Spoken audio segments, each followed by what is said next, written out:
will put them alone at the top of the AFC Central Division. The Dolphins are led by their record-shattering quarterback Dan Marino, while the Browns are guided by a young and ever-improving Bernie Kosar.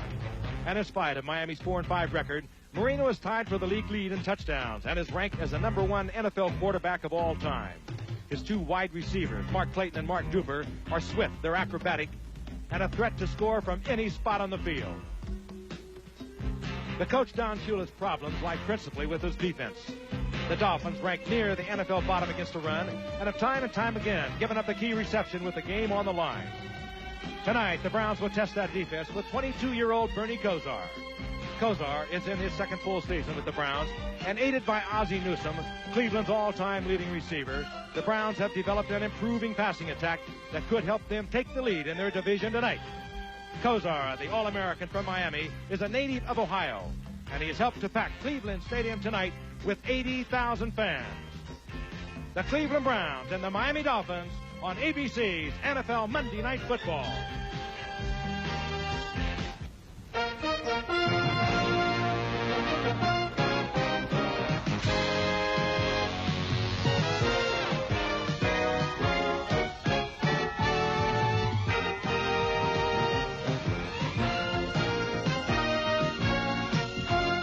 Second half is on 3rd down and 8. Gilliam back. Good protection.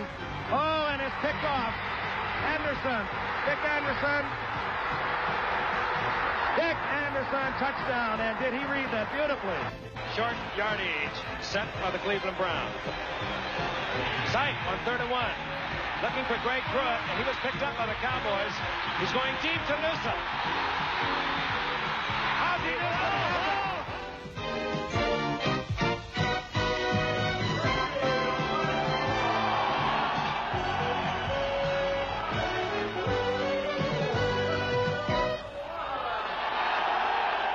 From Cleveland Stadium in Cleveland, Ohio.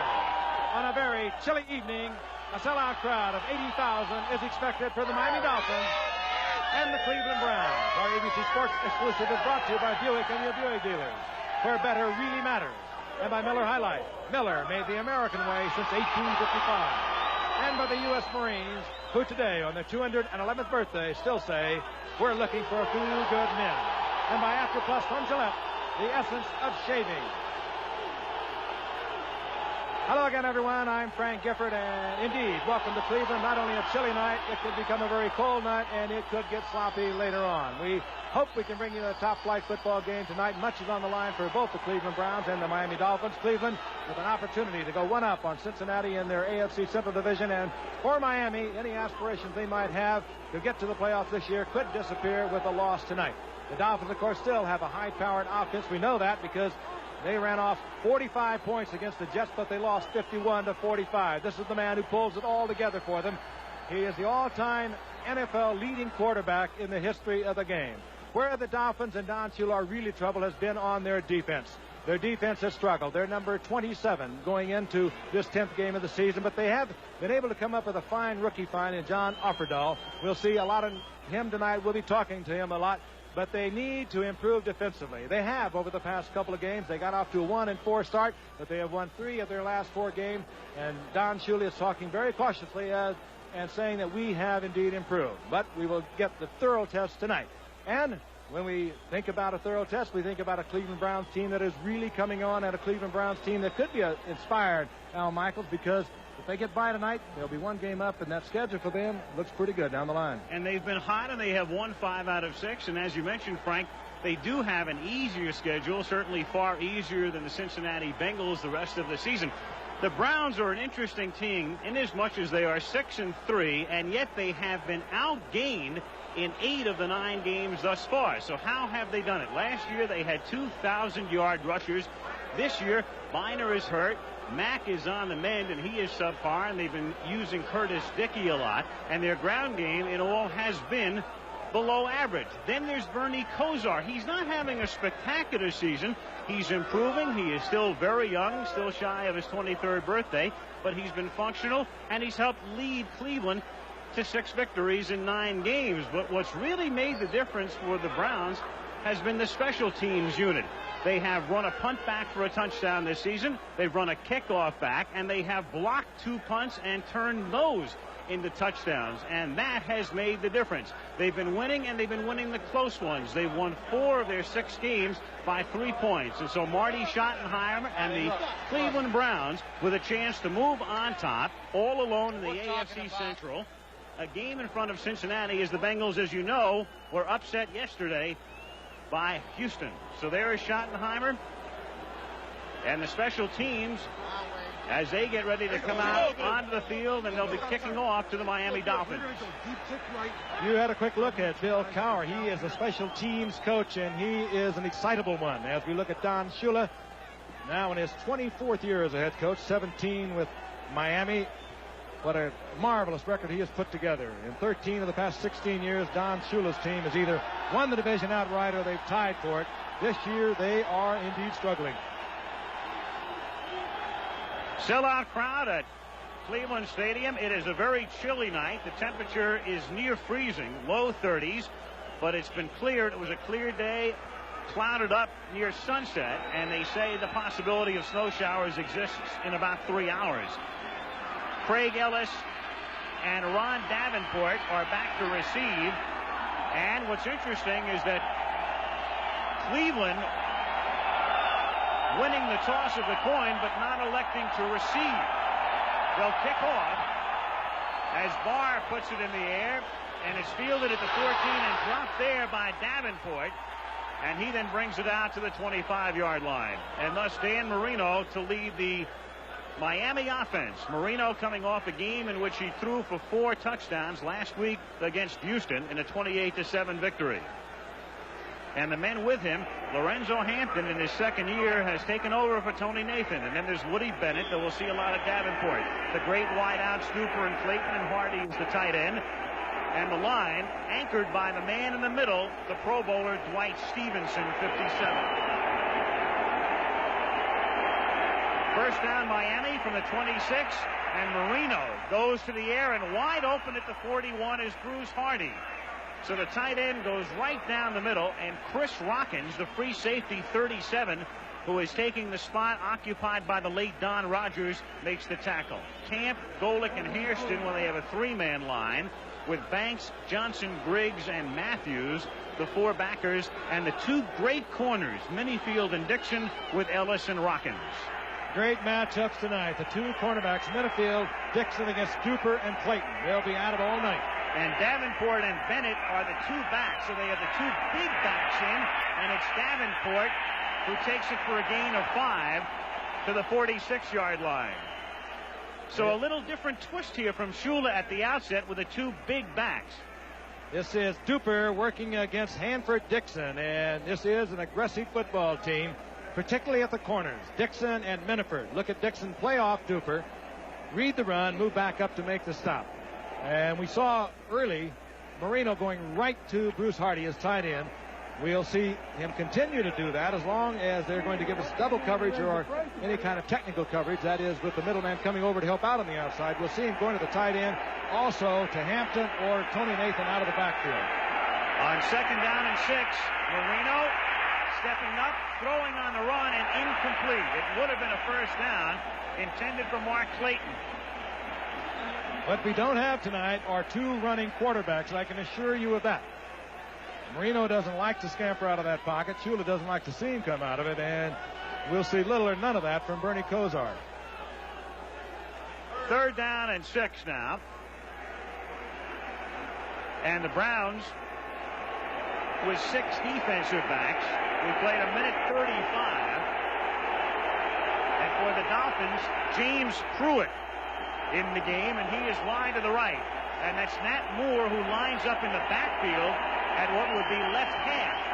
And they send him out into the pattern on 3rd and 6, and the throw is incomplete, intended for Nat Moore. Chris Rockins was covering, and the crowd comes alive immediately as the Browns will be getting the football. It was good coverage. It was read properly by Marino. He picked the man who had single coverage. It will be Duper working against Hanford Dixon. Now, he basically is man for man, but he gets help on the inside from the free safety. And there he is right there with him all the way. He'll give him a little pat now. It's kind of a friendly little duel, if you will. But Marino read it right. Went to the right receiver. He just didn't hit him, and it brings up 4th down. Reggie Roby to kick, and back to receive is Gerald McNeil, who is only 5'7" and 143 pounds. It's a short kick, and McNeil fields it on the run at the 16 or at the 26, and is dropped at the 27-yard line by David Fry. And thus the Browns take over with 13-12 to go in the first quarter.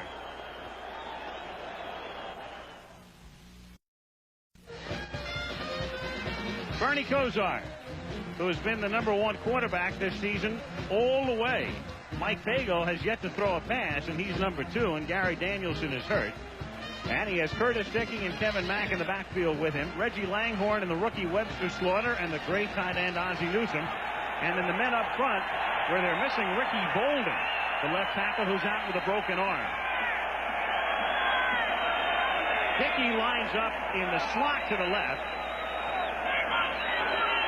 And on first down from the 26-yard line, it's Kosar right to the air, throwing complete. And close to a first down, Reggie Langhorne, and he has the first down out of the 38-yard line. Three-man front, Turner, Baumhauer making a comeback from knee surgery in Little. Then Brudzinski, Ship, the good-looking rookie Offerdahl, and Brown, who's moved from inside backer to outside. And then Langford and Judson, who has the flu at the corners, and Glenn Blackwood and Bud Brown, who alternates with Donovan Rose at safety. Brian Brennan is set wide to the right on first and 10 from the 38-yard line. And Brennan goes in motion off the play fake to Dickey. Kosar throws. Nice catch by Kevin Mack. Back to the 30, to the 20, and the last man gets him at the 15-yard line. Kevin Mack ridden down by Blackwood.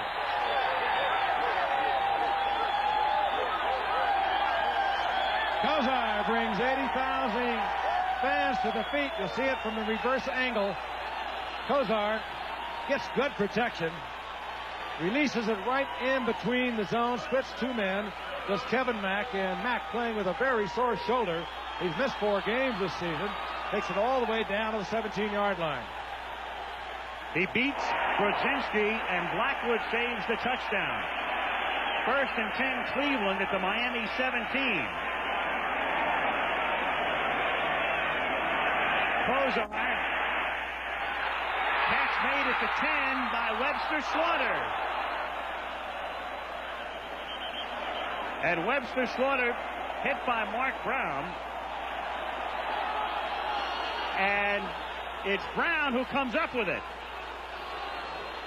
And now they'll discuss it, as the referee, Gene Barth, will give us the call.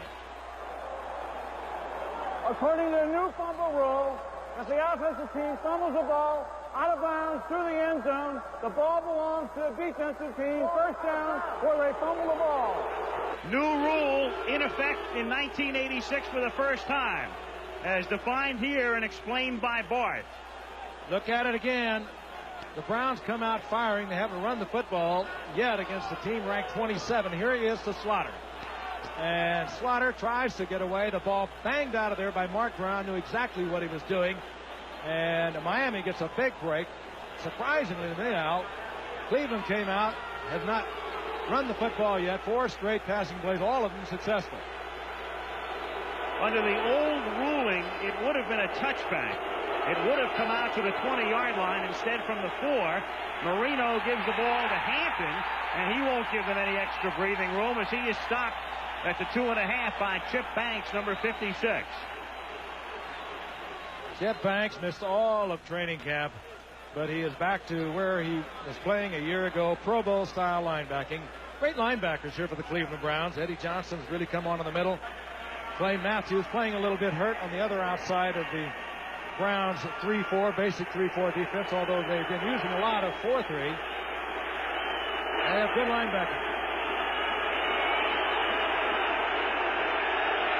Second and 11. As Marino looks for Clayton, and he's covered well on the play. Back with him, step for step, was Frank Minifield. And it will be 3rd and 11 from the 2. Minifield and Clayton were teammates at Louisville. And it was interesting in the playoff game a year ago, there was only one pass caught between the two marks, Duper and Clayton, against Minifield and Hanford Dixon. That time, Marino, with a little bit of pressure, had he been able to lead it inside, he perhaps could have got the ball to Clayton. But even though they looked man for man, Minifield and Dixon, in almost every occasion, particularly against Clayton and Duper, they're going to have help on the inside from someone, usually the free safety. Now Duper and Moore wide left, Pruitt and Clayton wide to the right, and they give it to Tony Nathan, the sole running back, to try to give them some breathing room and create some space for Reggie Roby. Sam Clancy, 91, makes the tackle, and in comes Roby to punt with 11 minutes to play in the first quarter. Crowd really into it early.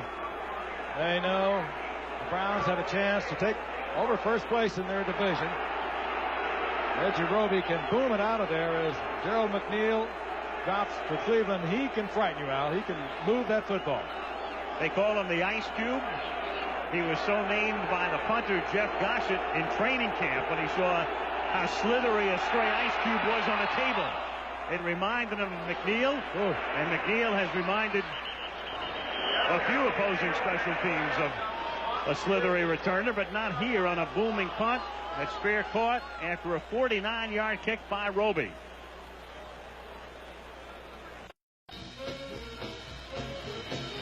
And from all of us at ABC Sports, happy birthday on this 211th birthday for the Marines, particularly from this former PL Sear at USC. Happy birthday, Marines. And also to Dwight W. Acom Jr., a master sergeant who's watching this game out in Okinawa tonight. He'll do anything not to get drafted. Browns at their own 46-yard line, 1st and 10. And with Ozzie Newsome in motion, they'll throw their 5th consecutive pass. And it's complete at the 42 for a first down. And in the middle of the pile is Reggie Langhorne, number 88, in his second year out of Elizabeth City State.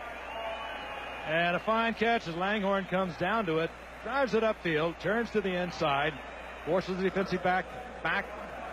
It collapses in on him, but it is surprising. The Browns coming out against the team ranked 27th out of 28 teams in the NFL against the pass, and they have not run the ball yet. That could be perhaps because of the sore shoulder of Kevin Mack, and of course Ernest Biner, their other 1,000-yarder from a year ago, is on the injured reserve. Brennan in motion from the 42-yard line, and on a roll, another pass to Newsome, and he has a first down, 31-yard line. Ozzie's been bothered by a bad shoulder, and that's limited his numbers this season. As you can see, just 20 catches in 9 games. Very un-Newsome-like, but the injuries have been a big factor. Here's something, though. He hasn't missed a football game, and they tried to keep him out of one here at Cleveland earlier in the year because of the shoulder and the ankle, since he was back in the 9th grade. All-time Browns leading receiver, and this is like shooting ducks for Kozar. Bernie hasn't missed yet. First down from the 30-yard line. Now they keep it on the ground, and Dickey goes nowhere. So Cleveland coming out and trying to exploit the Miami defense, and that's something a lot of teams have done. They used to be the Killer Bees. They used to be the no-name defense, but for the most part this season they've been the no defense. Now they're getting back to the no-name defense, too. P.J. Turner, a rookie, opening a defensive end ahead of Doug Betters, has all season. George Little over the right side. Bob Baumar now working back into shape at the nose tackle. They've had a lot of injury problems.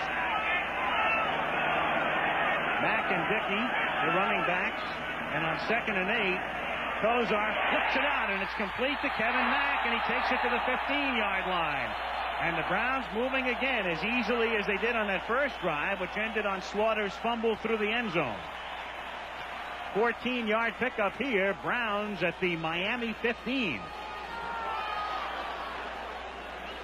Marty Schottenheimer, former assistant coach with the Giants back in '77. Brought in a new offensive coordinator, Lindy Infante, who was with him at the time back to the Giants, and also coached Cincinnati in the year that they went to the Super Bowl. But it's a new Cleveland Browns offense. Newsome in motion. Kozar again to the air. Throwing wide open and incomplete. Through the hands of Webster Slaughter, who was wide open. Falling down on the play in the end zone was Judson. Shaking his head, though. He knew he should have had it. Bernie Kosar knows he should have had it. Might have had a little too much on it because he was so wide open. He could have taken a little bit off. Good move by Slaughter, the rookie from San Diego State. Little drive downfield. Wide open. Just that's lost the concentration because it was coming in there so beautifully. Still no score. 8:07 to go first quarter, and Kosar, with things going so swimmingly, has to take a timeout. So the Browns spend a timeout with 8:07 to go in the first quarter. Cleveland's been moving, but still the game is scoreless. Bernie Kosar has already thrown for over 100 yards against this highly suspect Miami defense. He's 6 out of 7, and the only miss was the dropped pass. That pass caught and the fumble taken away, and we could have a 14-0 ball game, but still there are no points on the board. 2nd and 10. That's Dickey, 33, who comes to the left with back of Kosar and Brennan in motion. Kosar protected well again, looking for the end zone and incomplete. Brian Brennan covered by William Judson. 3rd down. That time the coverage was there by Judson, about the first time we've seen it tonight. And Miami has been doing this all year long, and that was Don Shula yelling to the officials, indicating there might have been a pick in that crossing pattern run by the 2 receivers. There, Brennan coming underneath the wide receiver, Reggie Langhorne, out there. And a pass that could have been caught. And he had it right in there, did Kosar. Now Brennan again goes to the right. On 3rd and 10. Reggie Langhorne in the slot. Slaughter outside him, and the pass intended for Slaughter as Kozlowski forced Kosar to get rid of it in a hurry on the blitz.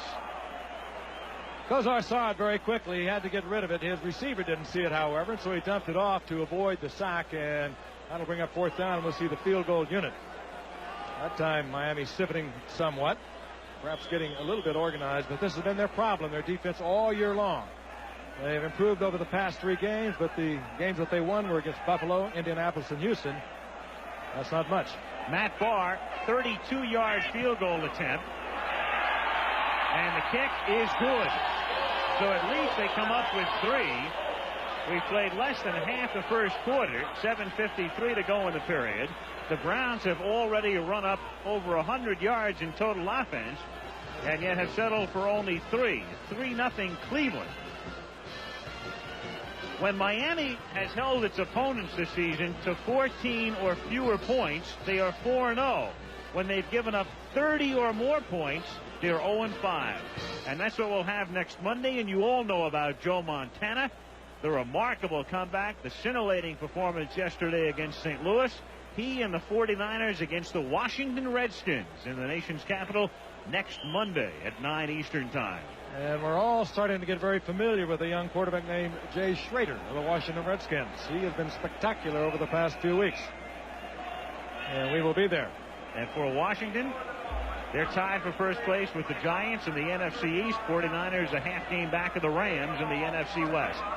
Back to receive for Miami, Craig Ellis along with Ron Davenport and Matt Barr to kick off for Cleveland.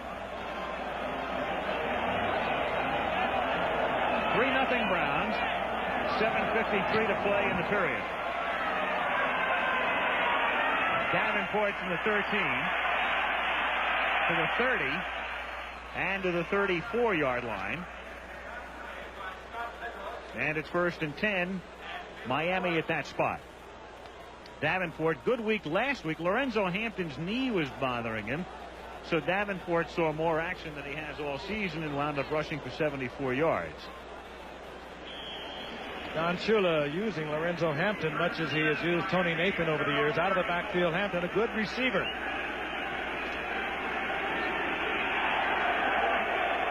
Miami beaten up on the have-nots this season. There's 4 victories against those clubs.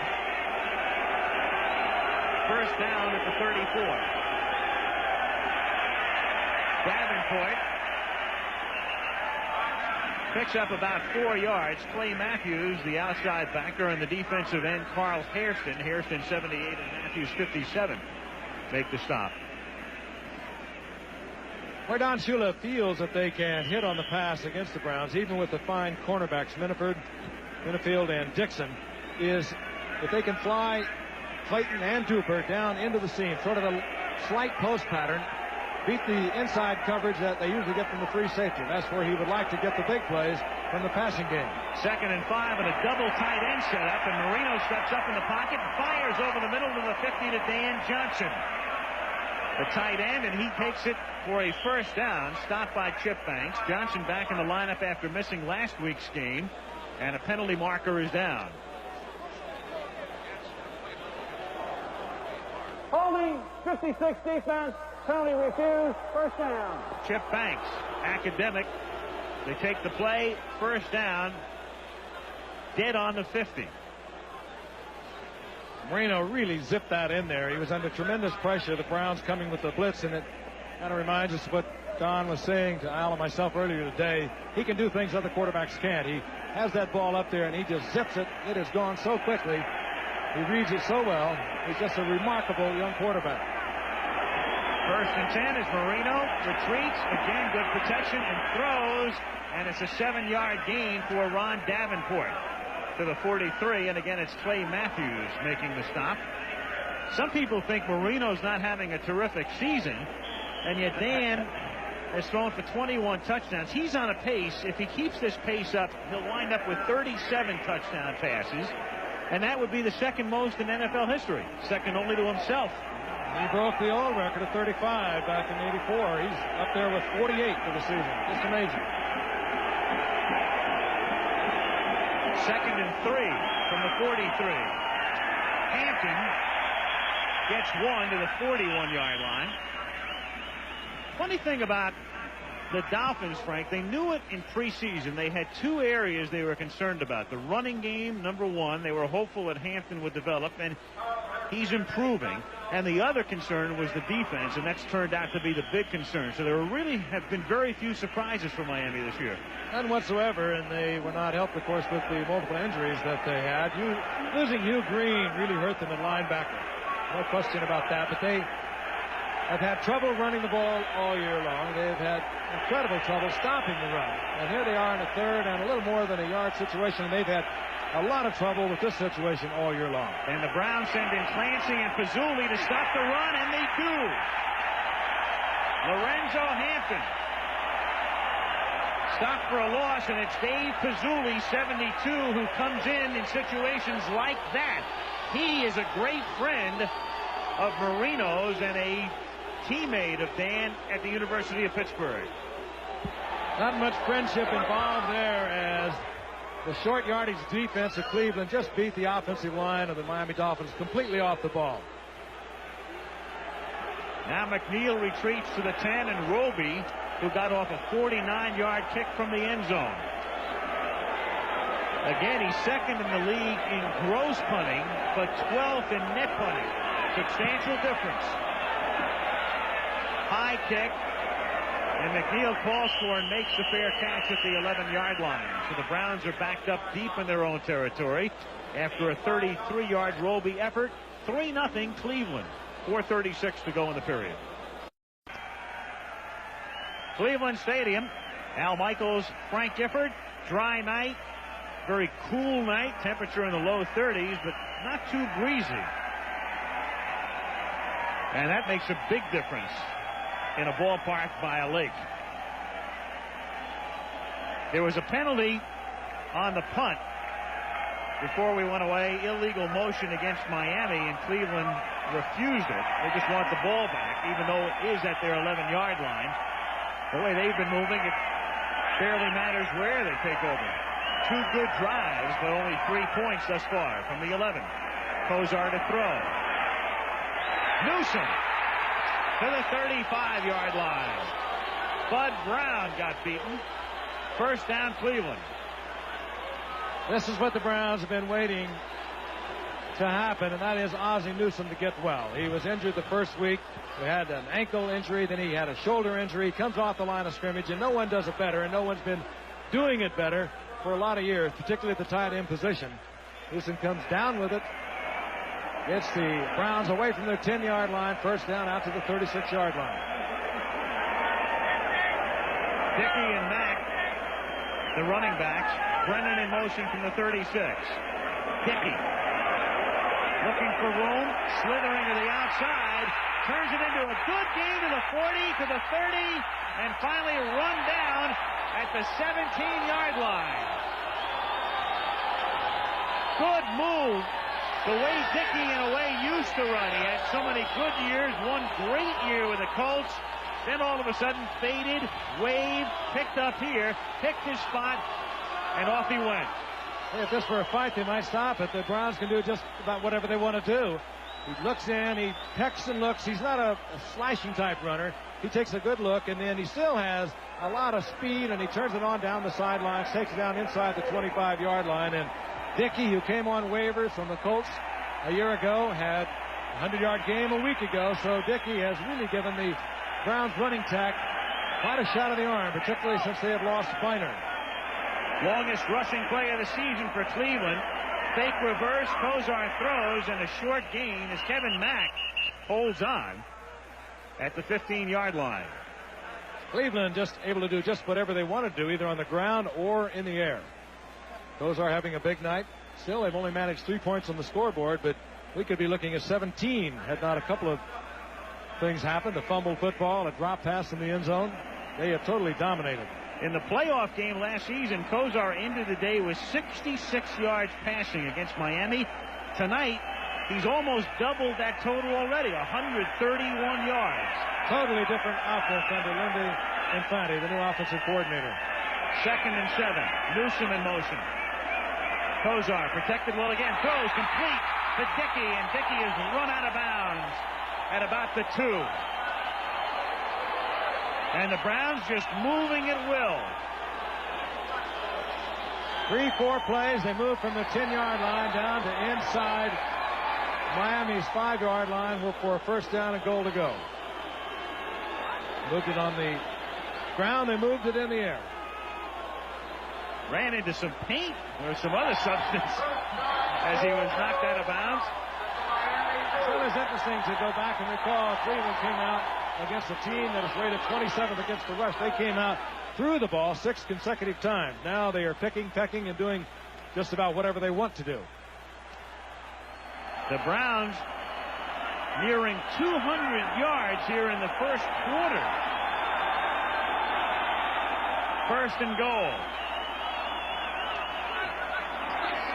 And Kosar to throw from everywhere.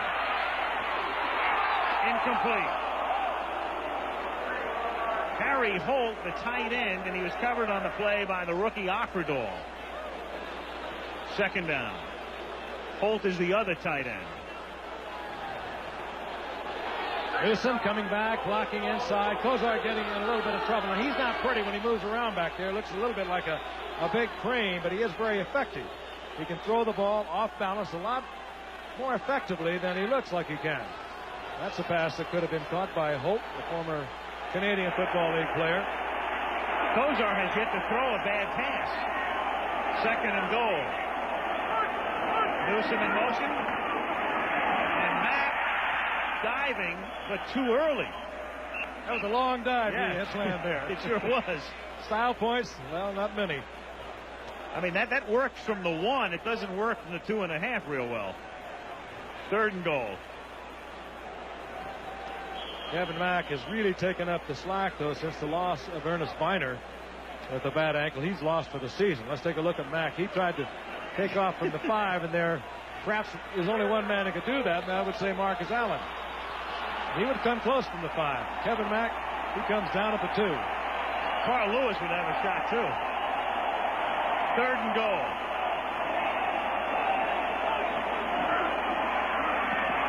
Kosar fires incomplete, intended for Newsom, who was there. Bernie rifled it, and he had to get rid of it because Bud Brown was blitzing from his safety spot. And again, as we look at Kosar under a lot of pressure, he holds it to the last possible second, then tries to zip it into Newsom. He knows he's going to get popped right there. finds Newsome in the back of the end zone, and that's another one that could have been caught. And you're right, Kosar has yet to throw the bad pass, but as much as they move the football, they are now looking at a chip shot to bring it to 6-0. The only thing you can slightly fault him on that one is he really rifled it. Meanwhile, Barr, a 19-yard field goal attempt is good. And for Miami, somebody has to be fingering some beads because they've given up almost 200 yards, or in other words, an 800-yard pace here tonight, and they're only down 6-0. Interesting, too, when you consider the fact that Mark Clayton and Mark Duper are on the offensive unit of the Miami Dolphins. They can get that back and take the lead in about 7 or 8 seconds, or wherever they might be from anywhere on the field. And I know that Marty Schottenheimer wishes he had put some more points up on the scoreboard because, again, this offense of the Dolphins can really light up that scoreboard like a pinball machine when Marino gets hot with Duper and Clayton. Don Shula, not only a former Brown, but is from this area, roots here. A reminder coming up, CFA college football. Penn State ranked 3rd, taking on Notre Dame, or 7th-ranked Texas A&M. Very much in the driver's seat in the Southwest Conference, meeting Arkansas in Little Rock Saturday with College Football Today coverage at 3 Eastern Time. It's kind of a homecoming for Don Shula. He played for the Cleveland Browns a couple of years, and then he went on to Baltimore and Washington. But he is an Ohioan at heart. Barr's kick in the direction of Ellis, and he lets it go out of bounds, and so they'll tee it up again back at the 30-yard line with 1 minute and 59 seconds to play in the first quarter. Again, for Cleveland tonight, a chance to move on top in the AFC Central. They'd be 7-3. Cincinnati would be 6-4, and you can forget about Pittsburgh and Houston. And for Miami, if they entertain any hopes of making it as a wild card, a win tonight is just about mandatory the way things look. And there it is for you graphically. Cleveland 6-3 coming in. Bengals upset yesterday. Steelers losing to Buffalo, and then Houston beating Cincy. And in the meantime, a lot of the heat taken by Chuck Studley, the defensive coordinator of the Miami Dolphins this season. Replaced a bit of a legend, Bill Arnsparger, who went over to LSU to become the head coach there. And Studley, formerly with the 49ers, then he went down to Houston, and he has taken the heat, but the heat really has been mostly from the injuries, and particularly one, we will hark back to it again, Hugh Green, who Don Shula gave first and a second-round draft pick a year ago to Tampa Bay to get. He is gone for the year, and hopefully there'll be something left to his career. Very severely injured knee. Barr's kick. Ellis, who recently was in the Canadian Football League, to the 30 and out to the 42-yard line. So a nice run back by Craig Ellis, and Miami has it near midfield as they start this drive with 1 minute and 48 seconds to play in the first quarter, and Cleveland on top 6-0. Ellis is from the CFL, is up there 5 years and played with 5 different teams, and just a few weeks ago was released by Toronto. Good return man, and he's taken the pressure off a rookie, James Pruitt, a rookie wide receiver, who now is playing that much better as a wide receiver because he is off those special return teams. Short count on 1st and 10, and the pass to Hampton, who juggles the ball, and incomplete is the ruling. No fumble, incomplete. He never had control, in the opinion of the line judge. And the line judge tonight is Jack Johnson. Hampton again out of the backfield, reverse angle, and you'll see it a little better. He never did control the football. There he is, moving out into the flat. Frank Menifeld was up there quickly to put on the hit, but never had control of it. 2nd and 10, Miami from the 43-yard line. Davenport and Hampton are the running backs, and they both go into the pattern, and Marino fires complete at the 37-yard line to Mark Duper for a first down. Chris Rockins had him pretty well covered, but the pass thrown right on the money and a first down. Hard to do in single coverage, and you see Menifeld passing him on. And now he'll be picked up by Rockins. Rockins tries to close the gap, but Marino puts the zip on it, and Duper comes down with the first down at the 37-yard line. And word from the sidelines is that the nose tackle, Bob Baumauer, has left the game, a pulled groin muscle. We don't know whether he'll be back or not. And they just keep adding up for the Dolphins. Don't they? First down with Clayton in motion, and Hampton gives it to Clayton on a reverse. 30, inside the 20, out of bounds at the 14-yard line. Mark Clayton. You can see it all the way from here. It's a very fired-up defensive unit for the Cleveland Browns. And what you do when you get somebody that pursues like the Browns, you run the reverse play against him. You see all the white moving to the left. Now here comes Clayton back against the grain, takes the handoff. Maybe if he'd have broken that inside, he could have taken it to the end zone, but he gets the first down at the 15. First time they've run that play this season. That's Clayton's first rush of the year.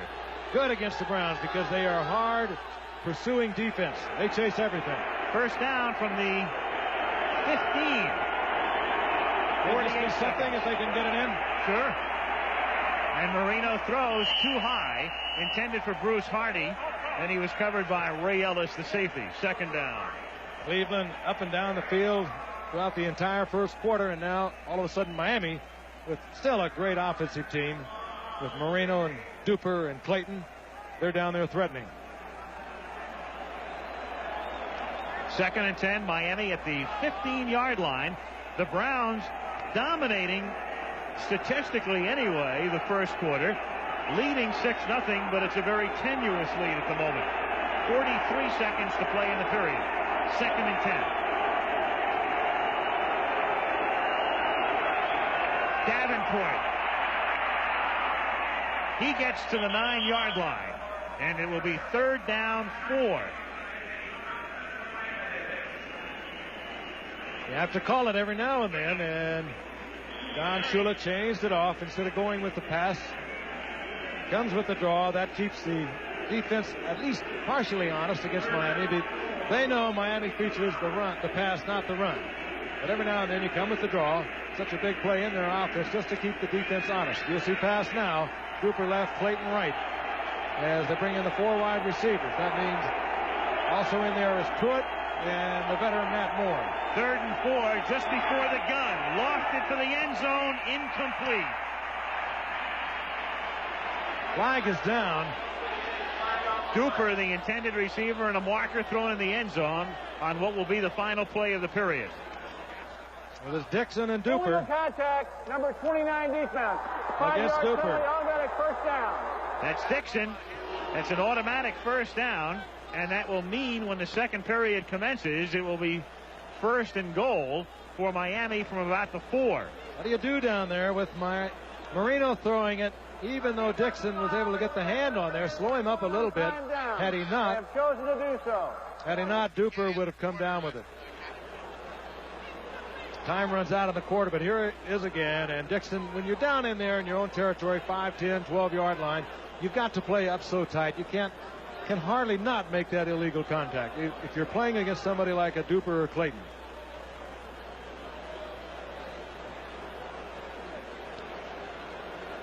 Time has run out here in the first quarter. At least the clock on the scoreboard says it's run out. The Dolphins and some of the Browns started to go back the other way. A half can end on a defensive penalty. Or a game. But a quarter, it can't end either, and it has to do with the wind and field conditions. Miami has the option of extending the quarter if they wish, and they do wish it under these circumstances. On first and goal from the 5-yard line. And that's Hampton. And now maybe they shouldn't have wished it. They'll bring it back the other way. They figured with the momentum and everything, instead of taking all of the time and bringing it back down the other end, they'd see if they can cash in, but they'll try it going from east to west instead when we come back to start the second quarter. A lot of yardage, but still only 2 field goals. 6-0 Browns. There's Pat Modell, Art Modell, the owner of the Cleveland Browns wife, and next to Pat is Mr. Television. Milton Berle and his wife, Ruth. I asked him if he had a commercial. He said yes, January 27th, Friars Club. Liza Minnelli. Achievement Award. Good friend of Art's, and he's here frequently for their home games. There he is, the owner of the Browns since 1962, and very active league policy, very actively involved in television negotiations that are coming up. And a great gentleman, I might add, also. Second and goal, Miami, as we start the second quarter from the Cleveland 5-yard line. And it's Davenport who gets to the 3. Davenport this season has had a tough time scoring from inside the 5. He is 0 for 4 in attempts from inside the 5-yard line. Lorenzo Hampton in recent weeks has been the man they've gone to when they've been down close. They run the ball twice down here when everyone knows their gun is the pass with Marino and Clayton and Duper. Now they got themselves in a must-pass situation. They bring in the 4 wide receivers. That will bring in James Pruitt. Clayton will be out there. Duper will be out there, and the veteran Nat Moore. And they deploy on opposite sides of the field, trying to spread that defense, get single coverage. Marino will try and read it, find the man that will be alone in single coverage. He keeps Nathan in and sends him into the pass pattern, and it's incomplete. Intended for Mark Cooper. The coverage by Hanford Dixon, and so Miami's drive has been aborted, and they hope to settle for 3. Duper against Dixon once again. Marino knew that's what it was going to be, knew it was going to be singled. Dixon just did a fine job on Duper. When you're down in there that close, you're playing man for man. You can play him so much more tightly than you can when you're out of the middle of the field. And Dixon and Minifield are 2 of the best in the game. Fuad Reveiz, and Miami is the only team that has missed more field goal attempts than Nathan, but he can hardly miss from here. And this one goes through. 20-yard field goal by Fuad Reveiz, and it's Cleveland 6, Miami 3, early in the second quarter. Our ABC Sports exclusive is being brought to you by Mercedes-Benz, engineered like no other car in the world. We've had a lot of footballs moving up and down the field, a lot of yardage and very few points, Al. It's amazing as you look at the numbers there, and you can add 3 more yards in total yardage to Miami's numbers. And how many times can you say you've seen a game where 15 minutes and 48 seconds have been played? You have 291 yards in total offense, 291, and no touchdowns. 6-3 Cleveland.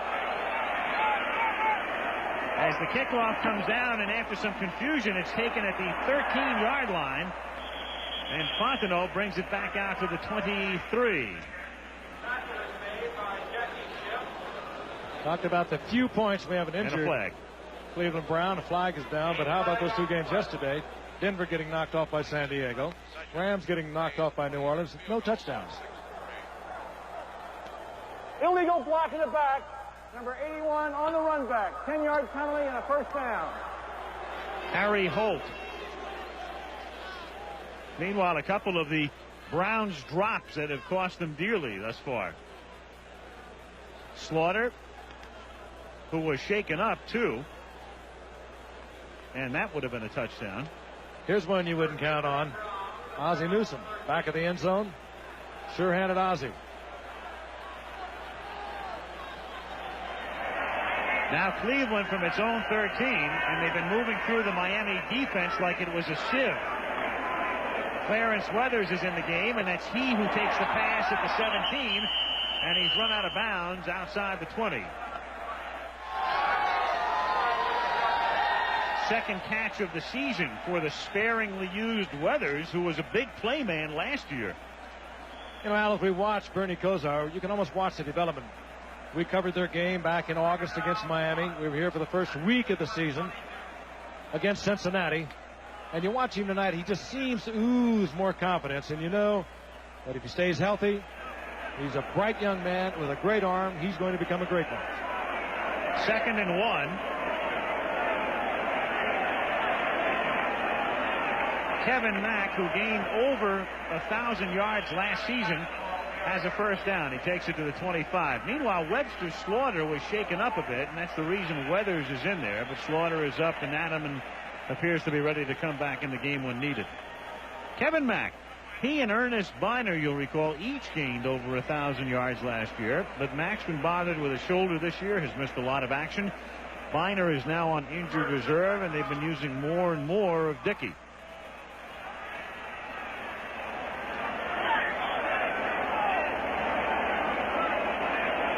First and 10 from the 25. Cleveland ahead 6-3. Looking for Newsome. Batted away. Nice play by Brudzinski, who got back there, bad ankle and all, to bat it away. That really is not what Brudzinski does the best. He was back there helping Bud Brown, but he got in there beautifully. Good pass protection once again for Kozar. No pass rush, and that's been the problem, one of the many problems for the defensive unit of the Dolphins. No pressure on the passer, but Brudzinski got back from the linebacking spot, helped out Bud Brown, got the deflection. His ankle has been bothering him. Also, a hamstring cost Brudzinski a lot of time in practice this week. But he gets back there that time, and it's 2nd and 10 from the 25. Fake to Mack, throw to Dickey, and he's run out of bounds at the 32-yard line by Glenn Blackwood, whose brother Lyle is hurt. Lyle's career may be over, but Glenn is still going strong. Glenn, of course, was hurt earlier in the year, and Don Shula is so happy to have him back in there. He has credited a lot of the improvement over the past few weeks on the part of the defense to Glenn Blackwood being back in action. He calls the defenses. He changes off back there. Very bright, very heady. And when he's out of there, they hurt. 3rd down and a short 3 from the 32.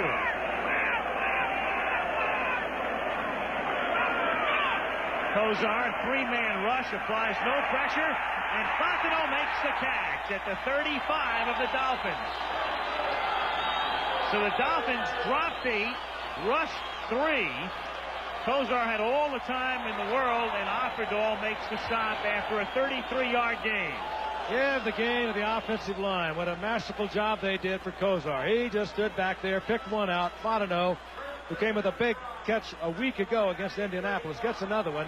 He is a former wide receiver at LSU who is now a running back with the Browns, but they are able to move him out there, and it really confuses the defense. And Cleveland has used this play for the past few weeks, and it's effective once again. Kozar already 195 yards. Langhorne in motion. Counter goes to Dickey, and that's one of the few plays Miami has been able to stop tonight. Brudzinski making the stop on the very slow developing play. That's what Brudzinski is really good at. That is the run defense. Came from the Rams a few years ago when they had trouble signing him. Took over that left linebacker position. They took an all-pro linebacker, the Dolphins did, moved him to defensive end, Kim Bocamper. He was released this year. Brudzinski still stays on. And while he's not playing up to Brudzinski's caliber, that's mostly because he has been injured much of the season. Tough against the run. 2nd and 12 from the 38. Kozar gets pressure this time and has to throw it away. Threw low, intended for Mack, and T.J. Turner put the pressure on and forced Bernie to get rid of it hastily. Mike Charles was also in there. But again, that's the closest thing the Dolphins have come to any kind of a sack tonight. They only have 21 thus far this season. Consequently, they only have 8 interceptions, as Slaughter now is continuing to limp on the sidelines, trying to loosen it up on his own. 3rd and 12. Langhorne and Weathers go wide to the left, and Brennan comes wide to the right with Fontenot in the backfield.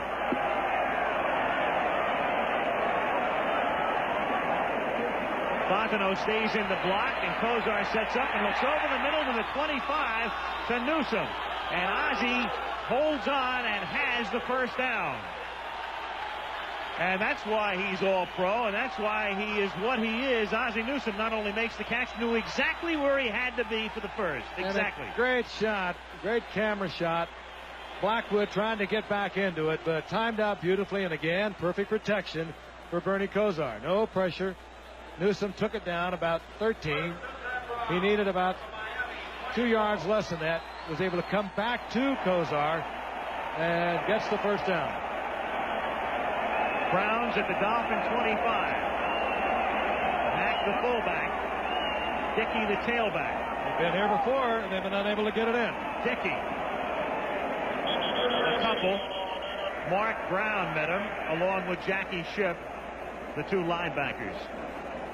10:15 to go in the half.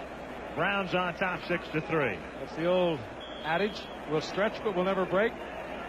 Well, the Dolphins, that's a little ridiculous. They have really stretched tonight. And they're continuing to stretch once again, but nevertheless, they trail by 3. And there's been no indication at all that Miami is going to be able to stop Cleveland all night. 2nd and 8 from the 23-yard line.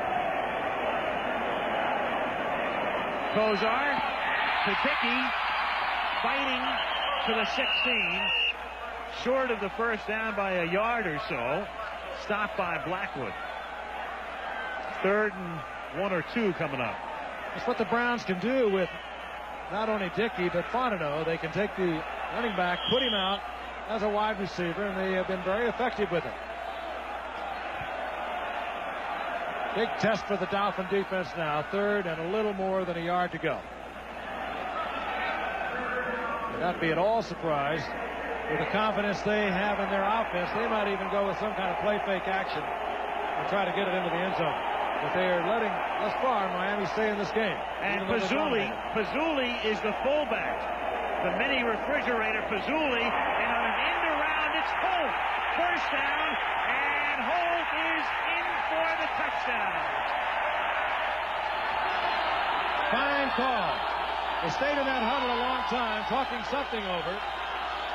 And they made the play action right up into the middle, as you would anticipate on 3rd and short. Dolphins bought it all the way. Holt coming around on the reverse. We'll look at it from the reverse angle. You see it beautifully. Everyone went for the dive back. Kevin Mack, and here comes Holt. Takes it into the end zone, just catching the corner.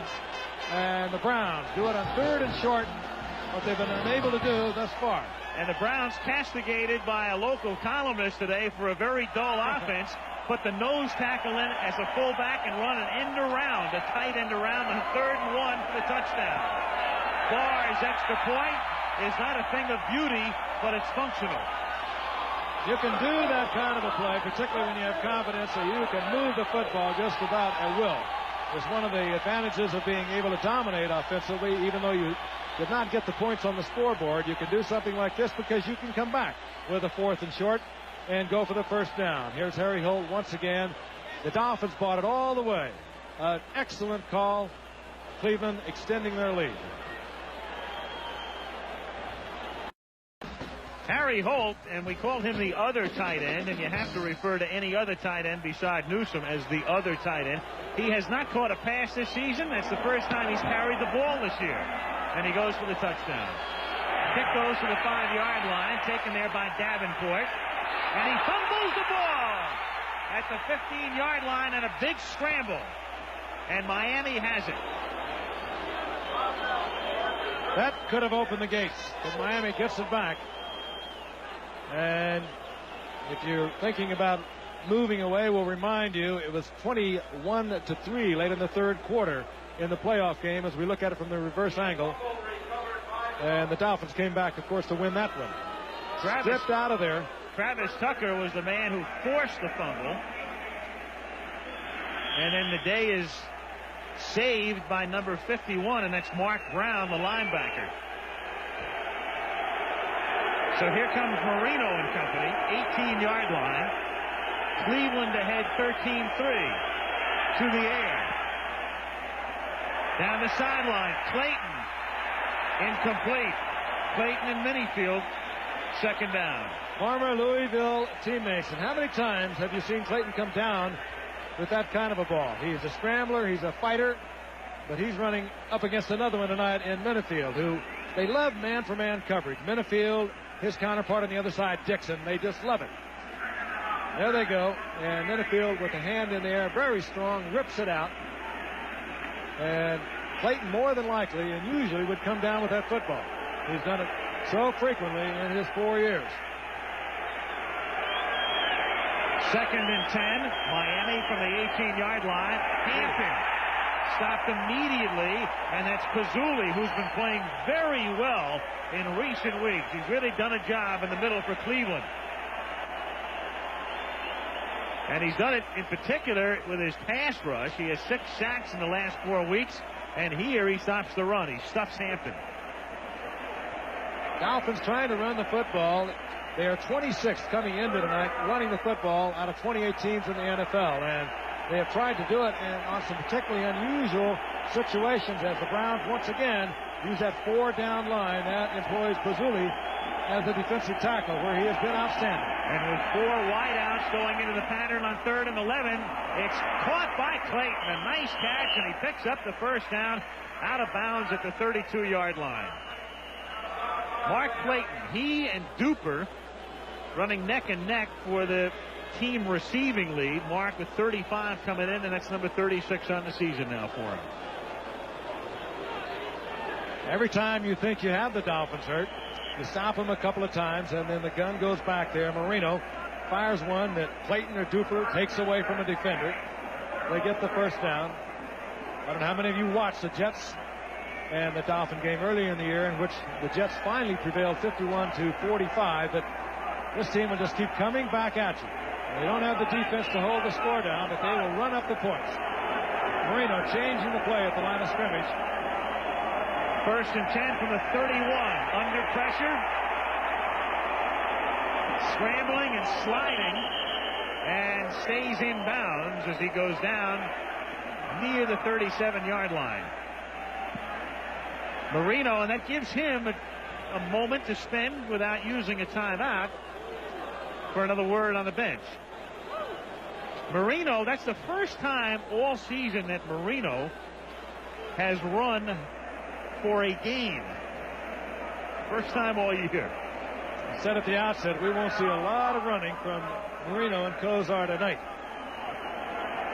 Don Shula gives him a lot of leeway. He can change the play anytime he wants to, overrule anything that they call, as a matter of fact. He doesn't do it often, and it better be right when he does. 2nd and 5 from the 36-yard line. The inside handoff, Davenport. And he's out to the 42, and that's a first down. Anthony Griggs makes the tackle. And again, the Dolphins just running to keep some honesty in the attack. But it's been a long time since Miami has had a 100-yard rushing game. You'd have to go back a couple of years.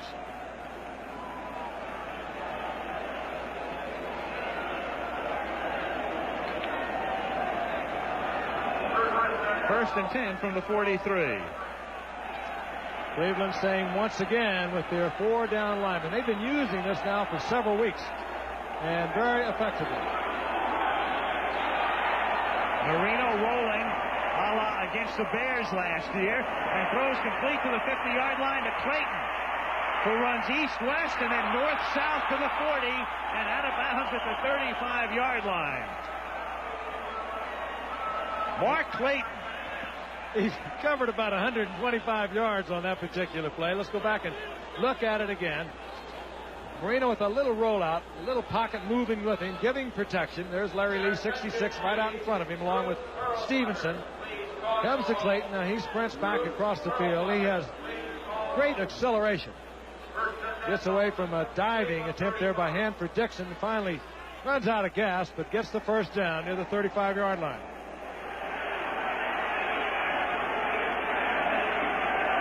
5:54 to play in the half. Cleveland on top 13-3. Marino, and complete at the 25-yard line, and a nice catch by Hardy, the tight end. So Hardy comes to the sideline, and Bruce, the ninth-year man out of Arizona State, makes his 24th catch of the year. You see it again. Marino reading it properly. Hardy makes it look like he's going to take it up. He has individual coverage from Ray Ellis. Slides to the outside and gets another first down. And this is what you always dread about the Dolphins. No matter what you do to them, no matter how you hammer them defensively against their defense, they're going to come back at you because they still have the offense. Hampton. Coming up was Minifield. Minifield all over the joint. Great man-to-man, great pass coverage, and he can do the job here too. He's 5'9", 180 pounds, and plays about 6'3". Terrific tackle here against Hampton. Nails him behind the line of scrimmage. He is up to make the stop for about a 3-yard loss. Covering wide receivers man for man, deep downfield. Does it all over in the corner. Second down, 14. Miami at the Cleveland 28. 4.5 minutes to go in the half.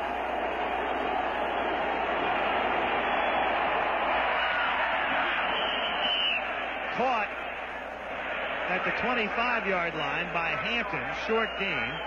Covered on the play by Banks. Marino is looking deep. Had to settle for Hampton again because of the fine coverage by Minifield. He had picked up Clayton. He was glued all over him. And meanwhile, on the other side of the field, Dixon and Duper are getting it on almost every play.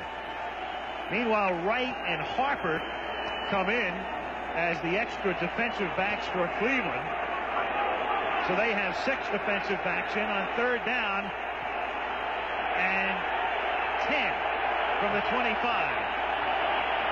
Marino going deep. Touchdown to Duper.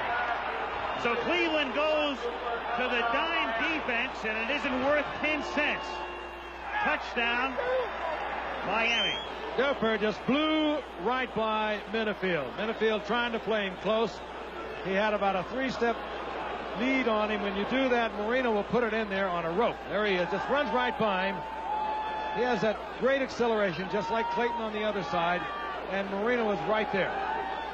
What an arm. He had smoke on that one. No way that Minifield could recover after being beat by a couple of yards.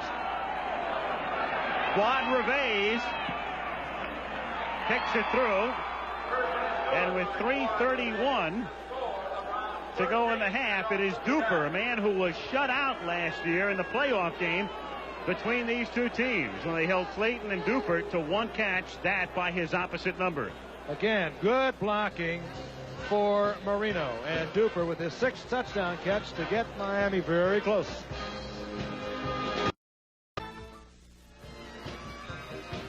At Cleveland, Al Michaels and Frank Gifford, and this has the makings of a very wild one. Cleveland on top by a score of 13-10.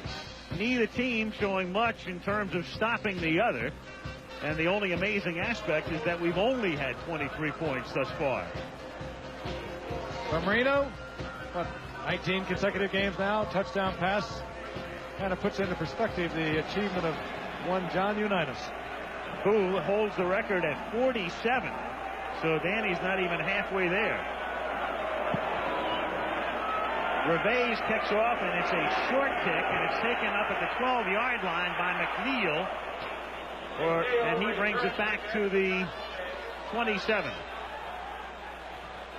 Now is when Don Shula, I'm sure, is hoping he can get a performance from the defense. He had his defense pushed around throughout the entire first quarter. Cleveland moving the ball on the ground, moving into the air, anywhere they want to do.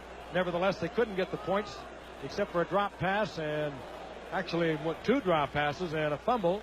This game could have been blown away in the first quarter. That is not the case. Miami is within 3, but now they need a showing by the defense.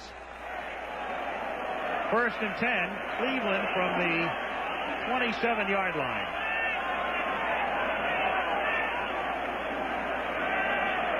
Kosar completing passes nearly at will.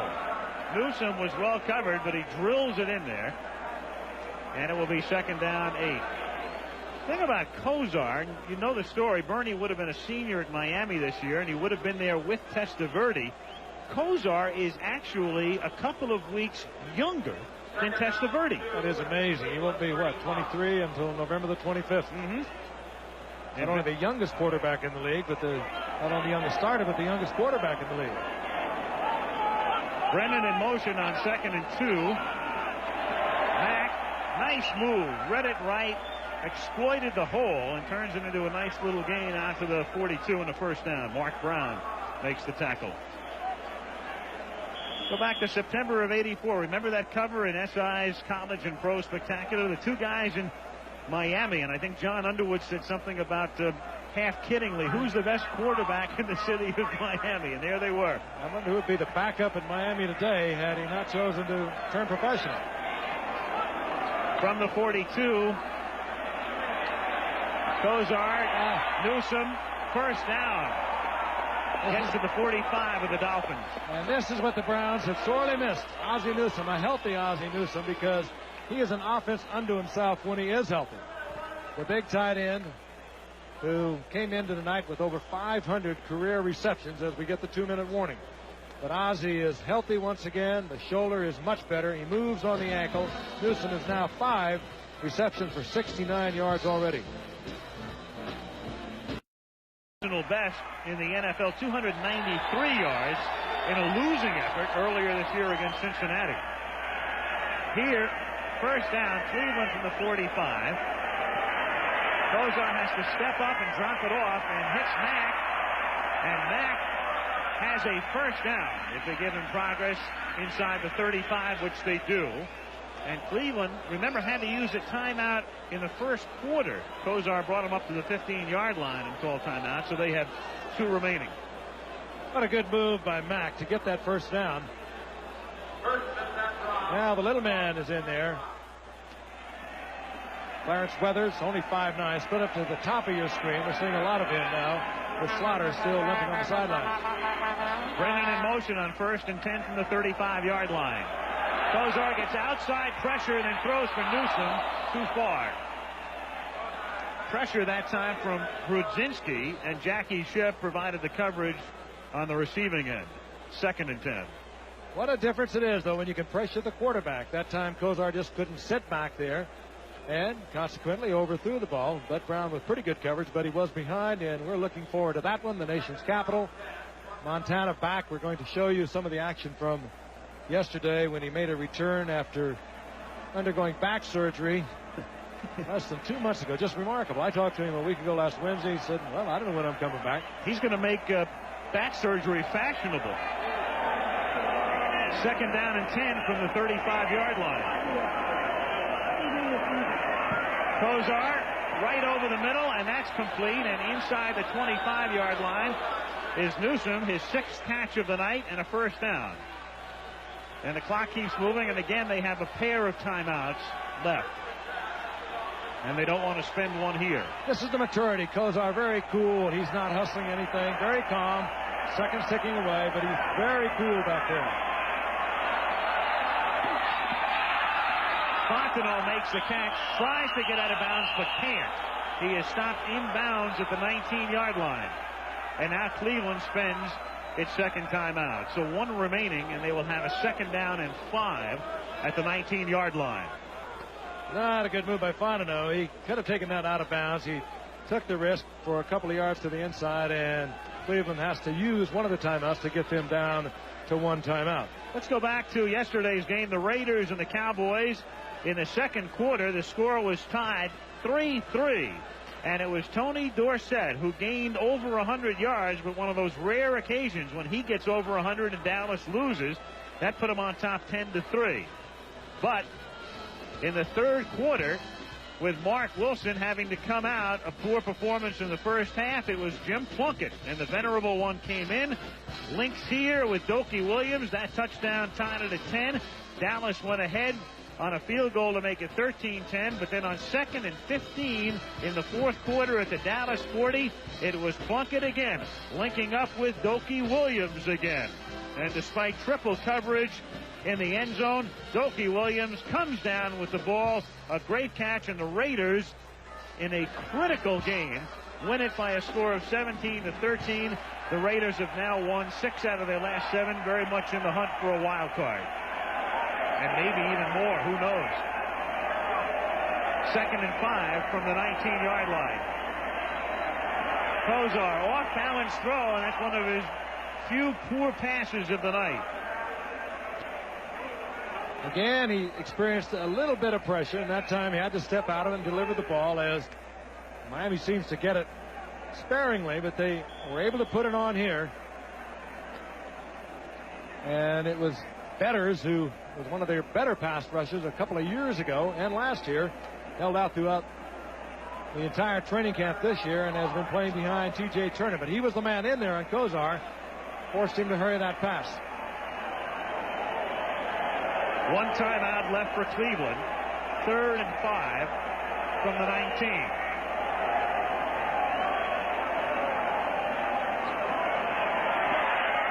Kosar juggles, and Langhorne makes the catch somehow, some way. Langford and Rose were the guys covering on it, and the clock is now stopped by Cleveland with 24 seconds. Let's take a look at it again. That was just an incredible piece of concentration on the part of Langhorne. We'll look at it with the reverse angle. You'll see it better. There's the deflection. It was Langford getting a hand in there. The ball goes up, batted away once again. Langhorne finally comes down with the ball, and the Dolphins were able to keep him in bounds. It was Donovan Rose and Langford once again making sure the Langhorne stayed in bounds, and Cleveland has to use their final timeout. Cleveland on top 13-10, 24 seconds. As Kosar comes to the bench, it'll be first down goal at the 6-yard line.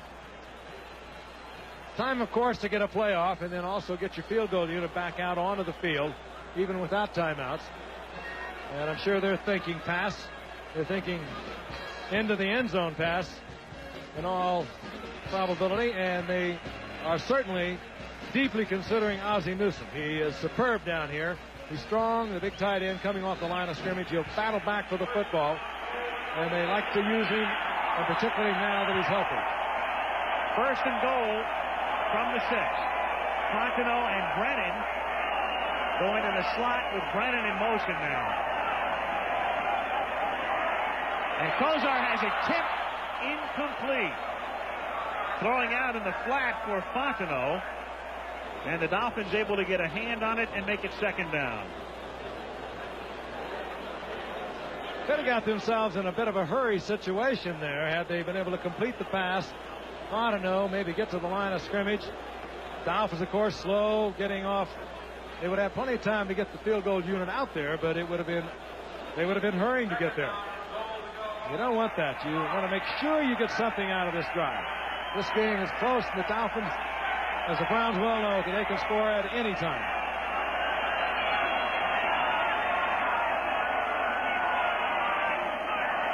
On second and goal, Kosar, who had pointed, flag goes down, and Langhorne and Judson got tangled up, and the Dolphins feel it should very much be against the Browns for pushing off.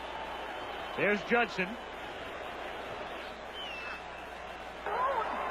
Defensive interference, number 49 on the 1-foot line. First and goal. On the 1-foot line. And 16 seconds, no timeouts. Judson against Langhorne. You'll see it good, too. There's no question about it. Top of your screen, number 49 is Judson. Gets his hands in there. Not giving Langhorne an opportunity to go for the ball. Langhorne immediately looking for a flag. He already had one. All right, so you want to be a coach now. You're Schottenheimer. If you run a running play and it fails, you're not going to have time to get the field goal unit in and have a most opportunistic chance for Barr. So do you pass it? What do you do here? You throw it. I think you do too.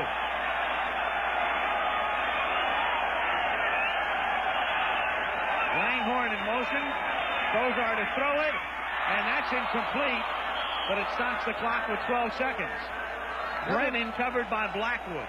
Another thing it does also, it shows you the faith that Marty Schottenheimer has in young Bernie Kosar. He's 22 years old, giving him a lot of leeway. He's trusting him not to throw the ball to the wrong receiver, not to get an interceptor down here. And Kosar obviously being very careful with it as he tries to squeeze it into a sure-handed Brian Brennan. For the last couple of years has been the leading outside receiver for these Browns. It was one he ordinarily should have caught. And we'll probably see something very similar to that again. 2nd and goal. Langhorne in motion again. Kozar lofting it, incomplete. Intended for Langhorne. 3rd down, 9 seconds now. Crazy little situation here because you can't afford to run it. Even though you're at the 1-foot line, you can't afford to run it because if he doesn't get in, then you miss the opportunity to get even 3. They couldn't afford to run it 2 plays ago with 16 seconds. They know that. And they'll just keep it in the air, keep it into the end zone. They'll try it one more time. And again, a lot of faith in Marty Schottenheimer and his young quarterback, Bernie Kozar, not to foul this up because they want to go in with some more points. Brennan in motion. And on 3rd and goal, Kozar going incomplete. Intended for Fontenot in 3 seconds, and now Barr has to come in. He had 3 shots at it, though, and he didn't mess it up. They'll get their 3 points, or they certainly should. And Schottenheimer letting the youngster go, letting him grow. But more than that, they're playing the Miami Dolphins, and they know they need all the points they can get because the Dolphins are for sure going to put some more points on the board. So Cleveland just marching up and down the field and running up a massive total in terms of yardage, but held to just 1 touchdown. It's going to look like the national debt when they get through with it. But the points won't. Barr, 18-yard field goal, good. And Cleveland at the half, as time has run out, leads Miami by a score of 16-10. And we'll return to Cleveland after this word and a message from your local station. Dolphins 16-10, a very unusual first half in the Cleveland was able to move the football just about any time they wanted to do. However, they are only 6 points ahead. As a matter of fact, it's been a very unusual weekend throughout the National Football League. How about the way Denver lost? How about the way the Rams lost? 2 division leaders going down, no touchdowns scored in those games. It was that kind of weekend. It was unusual all the way around. The high-flying Jets invaded Fulton County Stadium yesterday, and they put on a dazzling second-quarter offensive display behind quarterback Ken O'Brien. O'Brien was a top-rated quarterback in the NFL a year ago, and if anything, he has improved considerably over that. Here he is in the second quarter, looking for number 88, Al Toon, and the speedster blows by number 28, Brett Clark, for a 59-yard touchdown. The Jets on top, 7-0. O'Brien, 26 of 33 for the day, 322 yards, 3 touchdowns, no interceptions, almost the perfect day. This time, he looks for Wesley Walker, and it's a 46-yard touchdown to put the Jets on top 14-0. At one point, O'Brien set a club record of 17 consecutive completions, breaking Joe Namath's record of 15. Once again, Wesley Walker gives him a target at the back of the end zone. The Jets on top 21-0. They beat the Falcons 28-14. Joe Walton's Jets are 9-1. That's the best record in all of football, and they've won 8 straight games. That's the club record. Candlestick Park in San Francisco. Remember, less than 2 months ago, Joe Montana underwent back surgery. Many were saying it was the end of a career. But Joe Montana came back yesterday, and in a big way. First quarter action, San Francisco leading 3-0. Montana is back. He lets fly to number 80, Jerry Rice. 45 yards and a touchdown, and San Francisco is off running 10-0. In the second quarter, San Francisco leading 13-3. They've added a field goal. Play action. Once again, Montana back and fires to Jerry Rice. This time a post pattern. Rice, a diving catch over Carl Carter for a 40-yard touchdown to make it 20-3 San Francisco. Now in the third quarter, still Montana. And still it's Jerry Rice, their 3rd touchdown of the day. But what a return for Joe Montana as San Francisco defeats St. Louis 43-17. And we'll see if Montana and the 49ers are back to Super Bowl form next week on ABC's Monday Night Football as they take on the Redskins live from RFK Stadium in Washington, D.C. at 9 Eastern Time. You'll see it right here on ABC. The Redskins with a rising young quarterback star of their own in Jay Schrader. Al, I guess you could call him a medical marvel. A week ago last Wednesday, I was out for Del Williams Pros for Kids anti-drug dinner, and I talked to Joe and his wife, Jennifer, who's about to present him with a little Montana. And he said that he might be back by the Washington game. And all of a sudden, here he is playing like he has in that all-pro caliber. Well, the surgeon who performed the surgery a couple of months ago was quoted last week as saying he thought Montana was crazy to go back and do what he was doing.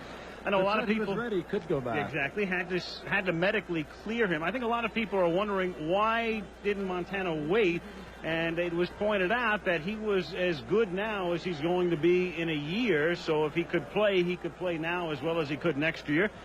He is back. You wonder what Jeff Kemp thinks. Here was Kemp thinking earlier this season he finally got his shot.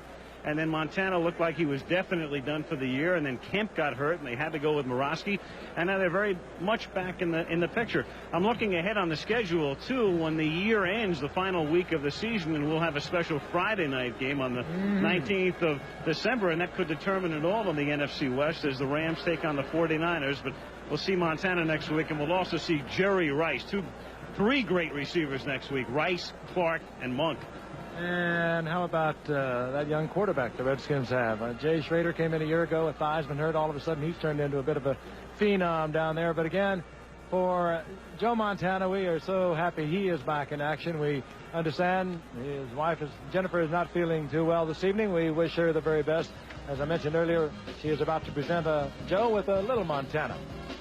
We'll be back with our second half coverage of the Miami Dolphins and the Cleveland Browns in just a moment. Bernie Kosar, a great first half as he nears a new personal mark, and he's just 19 yards shy of that. Neither quarterback was intercepted in the first half. Neither quarterback was sacked in the first half.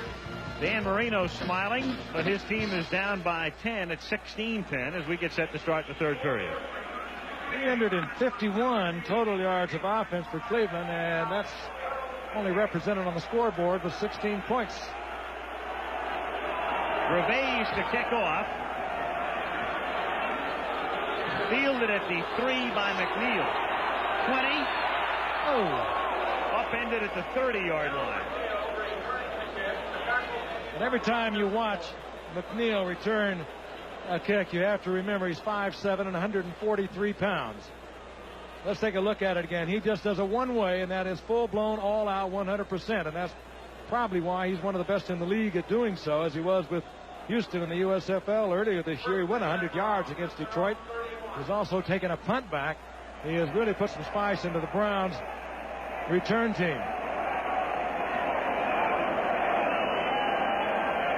First and 10 Cleveland. Start the second half from the 30-yard line. Pass to Dickey, who is the man in motion, and Dickey gets to the 37-yard line. So Kosar picking up just where he leaves off, going to the air. And a look here at the total yardage. Cleveland at 351 and Miami 176 in the first half. Kosar now 21 of 34, and it's just been like shooting ducks because he's had a lot of those incompletions that have been dropped. And a couple of drops that could have maybe blown this game out early on, and maybe the Browns might look back a little later on and say, certainly wish they had. Second and 3. Fake draw. Kosar throws. First down. And out of bounds, and he nearly escaped, but he was out of bounds at the 47. Clarence Weathers. And we talked about the arm of Marino. Look at the zip on this. Kosar just reared back and let it fly. That ball, low trajectory, had to fire it in there, had to have that on it, or Judson would have been up there with the coverage. That's the most difficult pass there is to throw in this game, and that is a deep out pass, and Kosar was right there with him. Cleveland has already eclipsed its mark for most yardage in a game this season, and they do it the first minute of the third quarter. First and 10 at the 47-yard line with Newsome setting up on the right side. And Kosar going for Langhorne. Has him, but he can't hold on. Didn't have possession. Langford was back there, but he had him beat. I don't know whether Langford was able to get a hand on an arm or something, but Langhorne started juggling the football. And now he just lost it. Took his eyes off it a little bit. Bobbled the football, and that could have been a quick 6. A couple now for Langhorne. Early in the first quarter, he had one that he could have taken in. Second and 10 at the 47-yard line.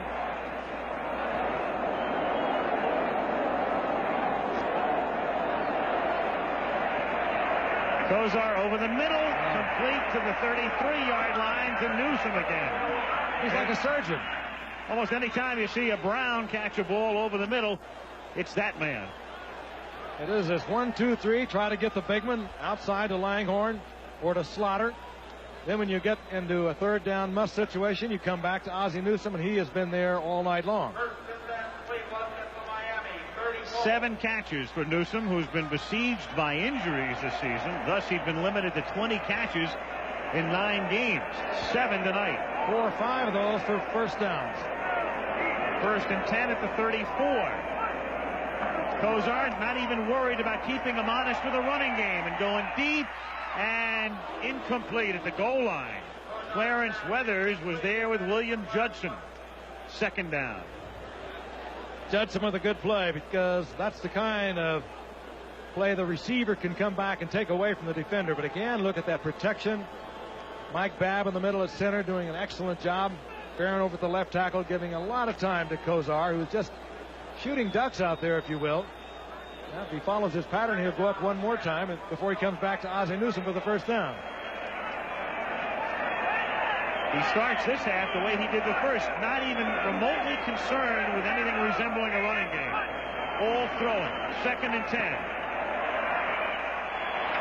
Mack breaks a couple of tackles and turns a 3 or 4 yard gain into something a little bit more as he gets it down to the 29-yard line. George Little makes the tackle, and it's a 5-yard pickup. 3rd down and 5. I was thinking, Frank, I mentioned the great receivers we'll see next week, and I said we'll see 3 of them: Rice, Clark, and Monk. 4 of them, actually: Rice, Clark, and Monk. I was thinking about Gary, forgetting about Dwight in the San Francisco-Washington game. Gary Clark has been all world for the past couple of weeks. Will it be Ozzie again?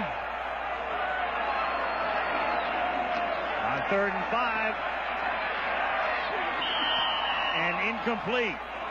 So good coverage that time, as Brennan was the intended receiver, and Renee Thompson, a rookie out of Baylor, was right there with him, and thus Barr comes in to attempt a field goal from the 36.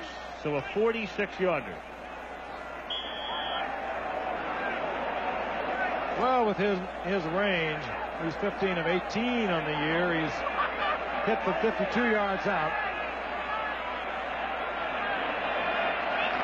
46-yard attempt and a little shovel, and that doesn't work, as Gossett was the holder, and he tried to shovel the ball, and Mike Charles broke the play up. So a little trickery and deceit gets Cleveland nowhere, and Miami takes over with 12:16 to go in the 3rd. Didn't remotely even come close to working. Let's take a look at it again. The holder is Jeff Gossett. He's the punter. They try to get it in on a little shovel pass. It's a design play. No chance at all, as Charles was there before Griggs was able to get to the football. They might wish they had that back.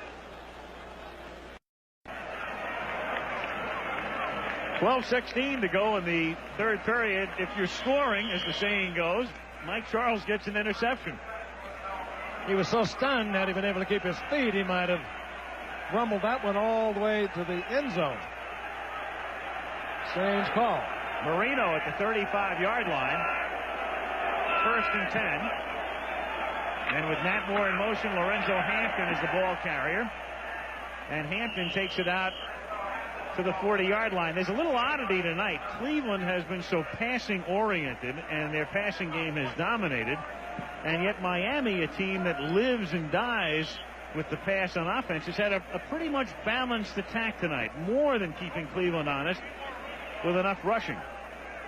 Well, they haven't done it all year, because they came into tonight 27th out of 28 running the football, but they have been able to move it. Not Hampton, though. Negative yardage for him. 2nd down and 5. Miami from the 40-yard line. Davenport. And he has a first down as he takes it out to the 48-yard line. It would behoove Miami to mount a long drive, and maybe one of the reasons Shula will try to mount one and keep the ball on the ground a little bit is to keep Kozar off the field. Even though Cleveland's been held to 16 points, Miami is very fortunate it's only 16. I think after what Don Shula's been watching all year with his running game, he's kind of stunned that it's working. He's been able to get good yardage. against a pretty healthy Cleveland Brown defense. Marino rolling. And it's Clayton. And they rule him inbounds after a gain of about 6 as Frank Minifield was covering on the play. And it'll be second down. Clayton and Duper were really almost shut out. They had one reception. Clayton had one reception in the playoff game a year ago when the Dolphins won 24-21. Both of them having good nights tonight. Duper had the 24-yard touchdown reception. Clayton with now 3 receptions, and key ones at that. Gain of 8, second down 2 in the 44. Fake draw. Pressure. Knocked down. Davenport, the intended receiver. Eddie Johnson knocked it away. And that's one of the few times tonight we've had a near sack as Clay Matthews came racing in from the blind side. We've had no sacks in the game.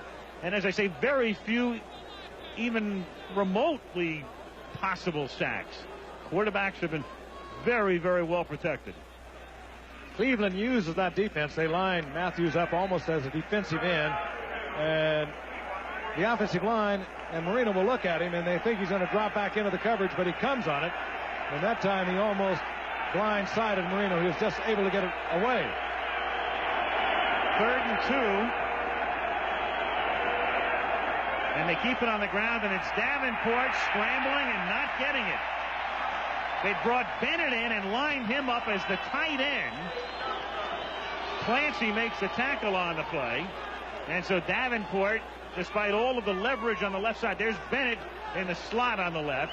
And you got Hampton leading the way, which is odd for Davenport. The little man leads and the big man can't get it. This is where the running game in Miami has not been successful tonight. They've come up on several occasions short on the 3rd and short yardage. McNeil back at the 10.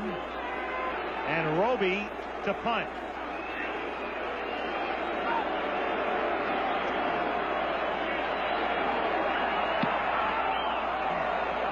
High booming kick. And it bounces into the end zone. So back it will come to the 20-yard line. Roby upset he couldn't keep it from being a touchback. 9:46 to go in the 3rd. The Cleveland Browns run their 50th play of the night.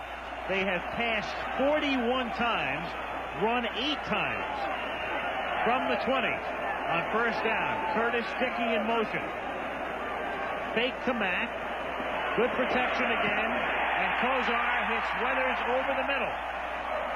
Weathers out at the 36. And again, Weathers is seeing a lot of action tonight because Slaughter injured an ankle early on.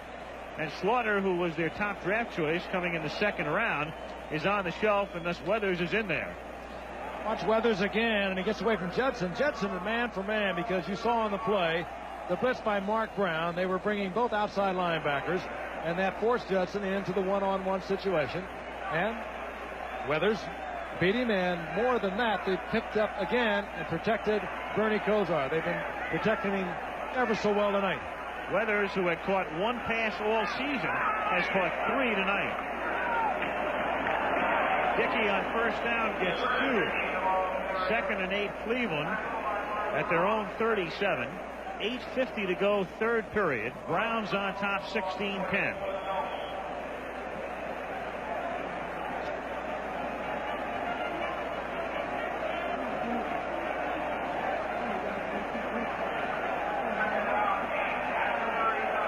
Cleveland almost picking up a first down every time they have a first down.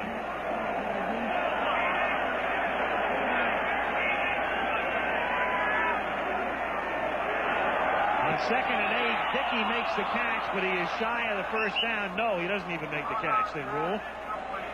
As they come in for a closer look, Blackwood covering on the play. It'll be 3rd and 8. That's one of the few poorly thrown balls tonight by Kozar. He just did not get his body around, tried to rely totally on his arm, underthrew it, and that would have been another Cleveland Brown first down because Dickey put a good move on the cornerback and was there for the yardage. 3rd and 8. Kozar, as you saw, up and over the 300 figure for the first time in his brief career.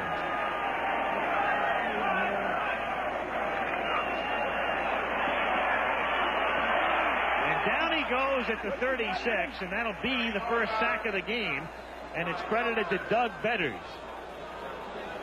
They brought Mark Brown. That time the protection for Kozar fell apart on him, and Betters gets in there. Who's not been starting. He's still perhaps the best pass rusher of the unit. There he is on the inside, coming from that familiar defensive end position. Jeff Gossett to kick, and it's fielded at the 19 by Craig Ellis. And he runs into a storm after a 4-yard run back to the 23. 46-yard punt and a minimal return as Gossett comes off the field. And Cleveland maintains a 6-point lead with 7:45 to play in the period. Nothing ever changes. The end zone fans here at Cleveland Stadium, they are wild. They're loud, and when you have your offensive team on the field, you come down here, you can't hear a thing, and he doesn't like it.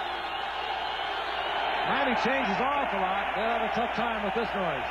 1st and 10 from the 23-yard line, dumped over the middle to Hampton. Hampton pointing at where the block should be thrown and has a first down. Frank Minifield spills him out at the 33-yard line. A couple of characteristics of this stadium. When you win the toss, I used to hate to win the toss when we played here because you usually would receive, and that meant that you were going to go from the outfield to the infield, and it is genuinely uphill. I mean, major uphill. And you hated to go uphill. And the other thing is you don't want to get down here near the end zone because there are some pretty wild fans here, certainly noisy ones, if not prone to a little bit of violence. Well, I was slightly premature on the first down call, so it's back to the ophthalmologist. 2nd and 2 inches, which is even better than first down. Mm-hmm.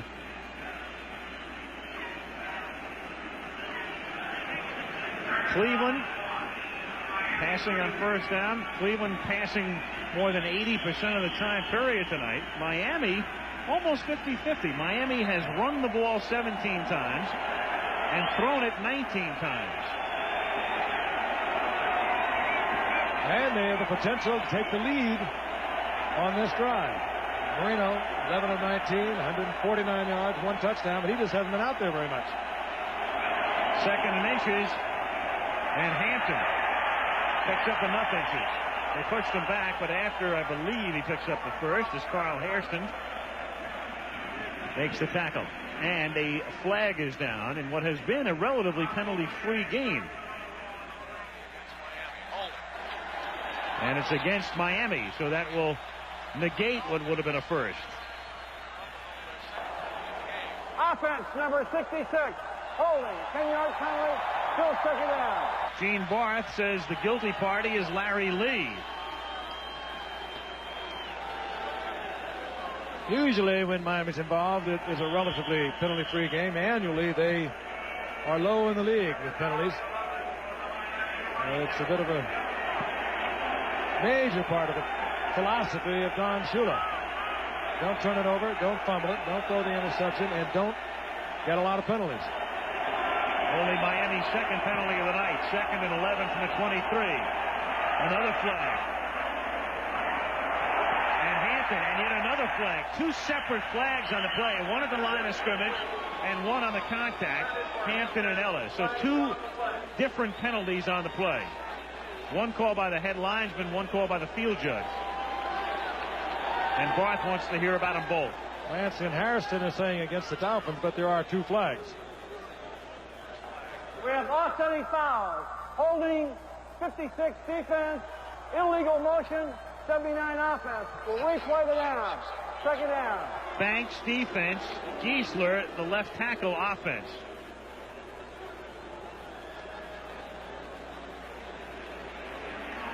Giesler has just marked a couple of weeks ago as the Dolphins have really been going almost the entire year with a makeshift line, a couple of free agents over on the right side, and all pro in the middle in Stevenson. But Lee is a free agent from Detroit. Cook at right tackle, a free agent from Green Bay. It's been that kind of year for the Dolphins. Multiple injuries. 2nd and 11 from the 23. Marino dumps it over the middle. Davenport. And he fumbles the ball at the 30-yard line. Cleveland's there. No signal yet. Oh. Minifield comes away with the football, and now the signal to make it official. Chip Banks with the pop. Banks hits Davenport, and Minifield takes the football home with him. They didn't know that he had come out of that pile. Minifield squirted out of that pile with the football. They were still digging to see who had it. Let's take a look at it again. Davenport looks upfield. Banks is there, and there's a tremendous hit by Minifield. As Banks made the tackle, Minifield found the ball right in front of him, eased out of the pile, and the Cleveland Browns get the turnover inside the 30.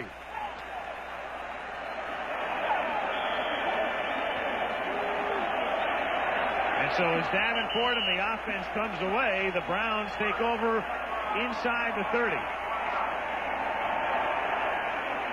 One other thing you do for Don Shula when you are a ball handler, wide receiver, running back, or whatever, you don't fumble it very often and stick around. Please put 19 seconds back on. After a review of instant replay, the call stands. The call stands. Unless they want 19 seconds tacked back on, which will make 6:39 to go in the third period. Please put 19 seconds back on the clock. 19. There's Davenport, another Louisville ball player. I thought I heard him say, will the 30-second clock operator please put 19 back on. The 30-second clock at the moment shows 13. There's a malfunction in the 30-second clock. We'll keep it on the field. There are 19 seconds left. 19 seconds on a 30-second clock. Okay, so that clears it up. It wasn't the game clock, which stays at 6:20, and there's a malfunction there on the 30-second clock. And now you've got everything in order, right? Well, and they are going to have to keep the 30-second clock on the field on each and every play, or just for this one. We'll find out. This game's going to need John Cameron Swayze pretty soon. We'll keep him busy. 1st and 10. Langhorne in motion from the 30-yard line. Dickey gets about 6 to the 24. Glenn Blackwood tripped him up. Dickey the past couple of weeks has put a lot into the ground game for the Browns. We talked about it earlier, but Ernest Biner, their 1,000-yard rusher of a year ago, and came in tonight still as the leading rusher and receiver, out for the season with a injured ankle. They could get him back for the playoffs, however. Dickey's the only Brown who's gained more than 100 yards in a game this season. 2nd and 4. Kozar under some pressure, and that's incomplete, and no flag. And you saw the official go not only incomplete, but no. Mack and Offerdahl with the contact, and the official making 2 calls. One incomplete and the other no penalty.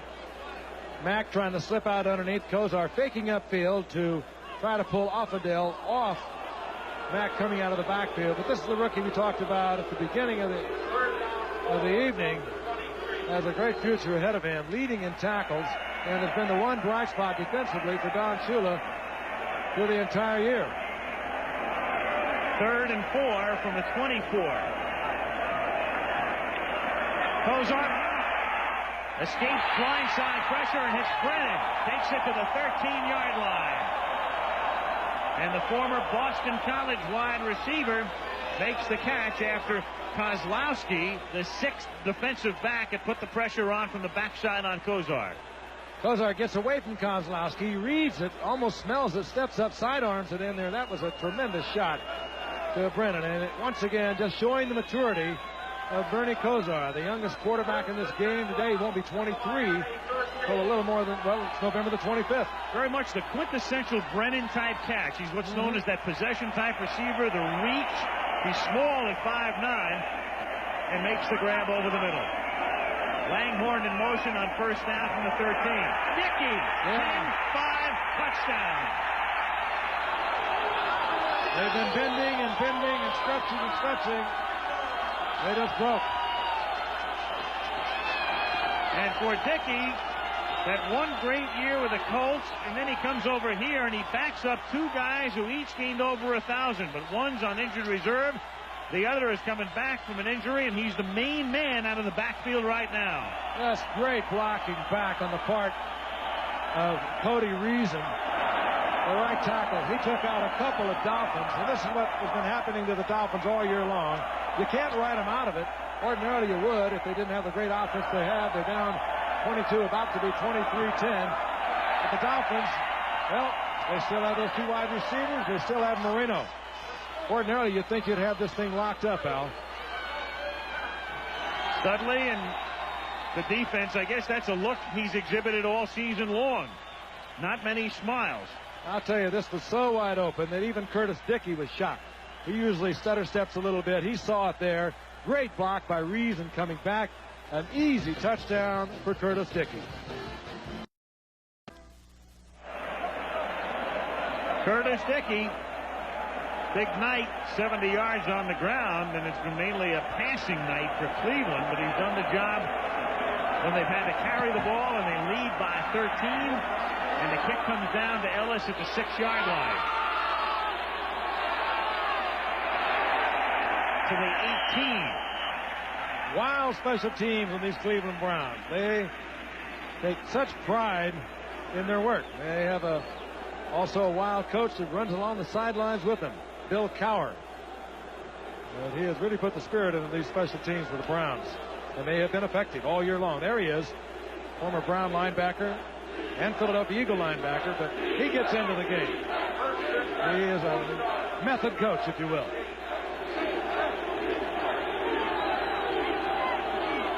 Fans are getting into this one, too. There are 80,000 of them here. 4:24 to play in the third. Marino is 12 out of 20 for 157. And now he's 13 of 21 and a first down. Bruce Hardy, the tight end, in a gain of 13 out to the 31-yard line. Bruce Hardy, 9th year out of Rose Bowl bound Arizona State. I knew you would get around to that. Can I have your tickets? SC is going someplace else this year. They have had a great year. First and 10. Dolphins from the 31. Marino, and incomplete out at the 46-yard line. Lorenzo Hampton, the intended receiver, 2nd and 10. Hampton played in a Florida backfield that also had Neil Anderson, who was the Bears' #1 choice earlier this year, and also John L. Williams of the Seattle Seahawks. So when Charlie Pell was running it, and subsequent to that Galen Hall at Gainesville, some pretty good talent out of that backfield. 90 down, 23-10. If it was anyone else with a little more than 3 minutes in the third quarter, you could pretty much write it off. 2nd and 10, and dropped at the 35-yard line. Davenport. Ray Ellis, one of those who was dropped by Buddy Ryan at Philadelphia. And Ellis has come in, number 24, and done a nice job in place of the injured Al Gross at safety. So nice, in fact, there's some question as to whether Gross is going to get his job back, and he's just about ready to come off IR. Again, Marino, plenty of time to get the ball out to Davenport. And Ellis is there. Went right through the hands, but Ellis was there, and he has done a great job. Came in late in September after the final cut, became a starter instantly, and it's going to be tough, as you said, Al, for Al Gross to get that job back. Pruitt goes in motion on 3rd and 10. And Marino throws complete. He has Duper, and Duper tries for the first down, and I believe he does have it. He had to get to the 42, and he gets to the 42.5. Again, good pass protection for Marino, who came. He brought Duper all the way from the far side. You'll see him working against Minifield. bumps into him a little, bounces off, gets a little bit of a pick there from Minifield's old man, and stretches and reaches, knows where he has to be, and gets the first down. Tough man-to-man against Duper and Clayton. Meanwhile, Minifield has come to the bench. They're working on Frank. And so they have to go to Mark Harper at the corner to the Browns on first down from the 43-yard line. Marino goes deep for Duper, too deep. Covered by Dixon on the play. Oh, he knew he had him. Marino looked over, actually looking over to Don Strock, who's been such a big help to him, this 13-year veteran. Calls a lot of the plays. Look at that protection. It was almost classic. And he had him wide open. He knew it. He had beaten Dixon in a full sprint, and that's one that you would suspect that Marino would hit 7 out of 10 times. And there's a look at Strock. He has the orange blazer on. That's so Marino can pick him out, and he'll wigwag the signals in, conferring with Don Shula. As a matter of fact, Don Strock will call a lot of the plays on his own. 2nd and 10. Again, Minifield is out of the game at the moment, and they moved Harper over to a corner spot. That won't be lost on the Dolphins very long either. And that's picked off at the 42 by Matthews. And thus, even though they were depleted in the secondary, the defense does the job as Matthews, the linebacker, goes back to pick off Marino. Even the best will make a mistake, and Marino made a big one. Threw it right into Matthews. Didn't read the defense properly, and he's so good at it. Either that or Matthews, who's been around a long time, changed up the defense on his own. In any event, he got right in front of Marino as they continue to work on Minifield on the sidelines. Our word is that he has cramps in both calves. And let's take a look. Those people are big in front of Marino. You can see over to the left, there were a lot of big folks in there. He never did see Clay Matthews, who, as I said before, is one of those wily, crafty veterans, and he probably broke his own defense, stepped in there, anticipated it, and got the interception. There he is. There's Matthews. They work on Minifield, and they are also working on Brian Brennan, who has his shoe off, as they attend to Brennan's ankle, the wide receiver. They've already lost Slaughter for the moment, the other wide receiver, or one of them. And that's the Browns, and there is the ankle right there being wrapped of Brian Brennan as the offense comes back on the field. Matthews, who got the interception, one of 11 USC linebackers, and we used to talk Penn State when we talk linebackers in the NFL. I knew you'd get that in there. Now, pretty much dominated by linebackers out of USC. Got him on either corner for the Cleveland Browns. Chip Banks, of course, an All-American out there. Matthews, maybe not as celebrated as Banks, but a very fine linebacker on the other side. First down, Cleveland from the 47. And even with 2 wide receivers on the bench, they still go to the air. And Langhorne makes the catch and fights to the 46-yard line for a gain of 7. 2:17 to play, third period.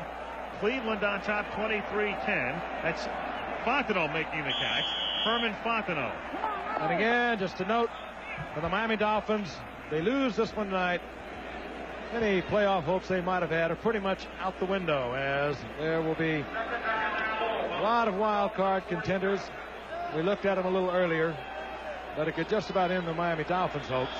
And, of course, it would put the Cleveland Browns one up in the Central Division of the AFC. Greer comes in motion as he gets in for the first time tonight, and Dickey gets stopped at the 47-yard line. Doug Betters wraps him up. You saw number 80 in motion for Cleveland, Terry Greer, who was just reactivated out of the Canadian Football League. And thus he is in at one wideout spot. The Browns, you'll recall, last year had a lot of trouble. Their wide receivers caught fewer passes than any other team's wideouts. And so they went to the draft into Canada to try to shore it up. Brian Brennan was their top wideout, 35 receptions. Third down and 4 from the 47, and Fontenot first down inside the 40, and Fontenot to the 30-yard line. And so with the flow going the other way to the right side, the Browns run it back to the left, and Fontenot picks up the first. This is certainly not dull offense, and Herman Fontenot out of LSU has given the Browns a lot of different dimensions. He was a wide receiver and a running back at LSU. He can do a little bit of both. Last week, he had a 72-yard touchdown pass against the Colts. They got him as a free agent, just overlooked in the draft, and he can do many things for these Browns. You saw Kozlowski, the extra defensive back, go limping off. 1st and 10 at the 31-yard line. Kozar over the middle to Dickey. To the 22-yard line goes Curtis for a 9-yard gain. He's still cute, Curtis Dickey, now in his 7th year. Good little move. And the second move got the first down as we run out of time in the 3rd quarter as the Browns fans come to their feet. 80,000 in one hand. They get an ovation. They have dominated thus far, but it's still Miami. It might not be over. We'll be back after this from our stations.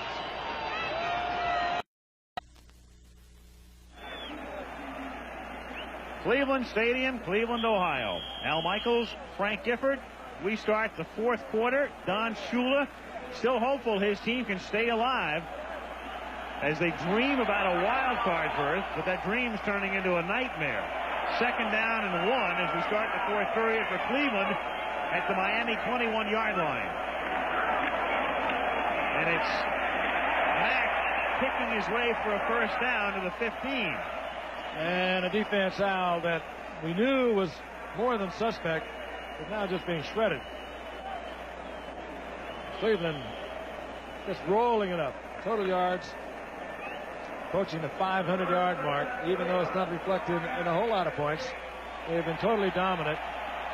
Miami always, you must be aware, can come back with the big bomb, but how long can they live by that? They've got to, at some point, perform defensively. 1st and 10 from the 15-yard line. Dickey run out of bounds at the 9-yard line. 2nd and 4. Jackie Shipp and Bud Brown in on the stop. For Don Shula, he's going to be in a position, if he doesn't win this one, to see his team 4-6, to see them 5 games out of first place in the AFC East, to see them 3 games back of New England with the Patriots in 2nd. And Al, does it hurt? In 24 years as a head coach, he's had 1 losing season. He takes this serious. 2nd down, 4 at the 9-yard line. Mack stopped after a gain of 2. We talked about it earlier. The Dolphins knew coming into the season. There were indications last year they had defensive problems. They had that one dry spell early on, came on at the end, and then, of course, lost in the AFC Championship game to New England. But they knew going in they had defensive problems, but they didn't know they'd be this severe. They were a little ill last year. Actually, it started to get that way late in '84. And San Francisco exposed them considerably in the Super Bowl 19. And they got really sick last year, and then they made a couple of trades. One of them was Hugh Green. They lost him earlier in the year. He was to be their pass rusher. They lost a couple of other players, and the defense has just fallen apart. On 3rd and 3, it's Fontenot carrying for a first down as he takes it to the 4. And Frank talking about Fontenot, the versatile one. He played for Kurt Schottenheimer, an assistant coach at LSU, and if the name is familiar, that's Marty's brother. So Marty knew all about this man. Under Bill Arnsparger, who used to be the defensive coach for Don Shula. Very incestuous game we have. 1st and goal, Cleveland. 12:55 to play in the 4th. Browns would be 7-3 and a game in front of Cincy with a win. One thing the Dolphins are going to have a tough time doing, mending their defense. They gave away their #1 draft pick to get Hugh Green. They gave away a #2 pick to get him. Mack, flag thrown. He's in momentarily for the score, but let's see about the call.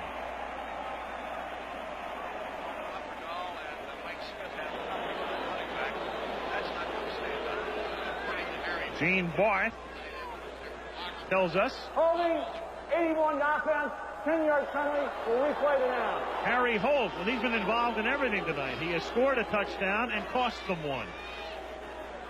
They have a commanding lead, 23-10, and you have to think back early what it might have been had there not been a couple of drop passes, a fumble early in the first quarter.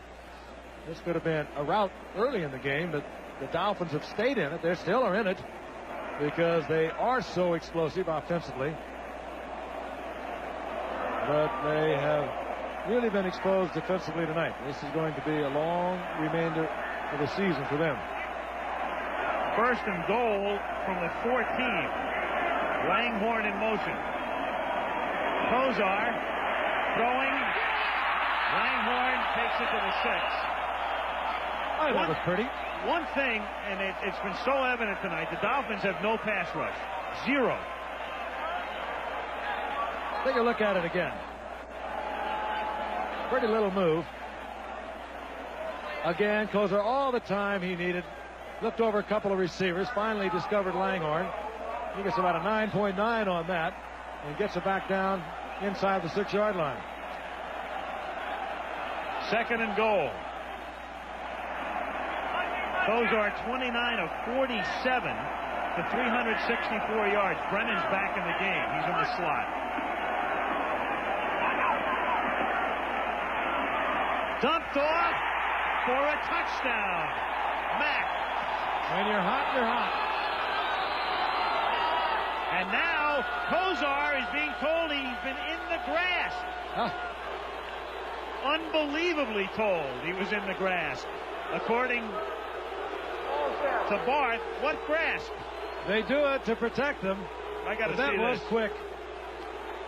Here it is again. Kosar in a lot of trouble. Again, he's not pretty, but somehow you don't get him down. He was like this at Miami. He moves around back there. He's not quick. Pulls it down, and he's always able to get the football loose some way. That's say what? Offendahl, who had some kind of a grasp. It was a brief one to say the least. But the rule is there to protect the quarterback, and every now and then you're going to get that quick whistle. Third down and goal. Bad call. Fontenot to the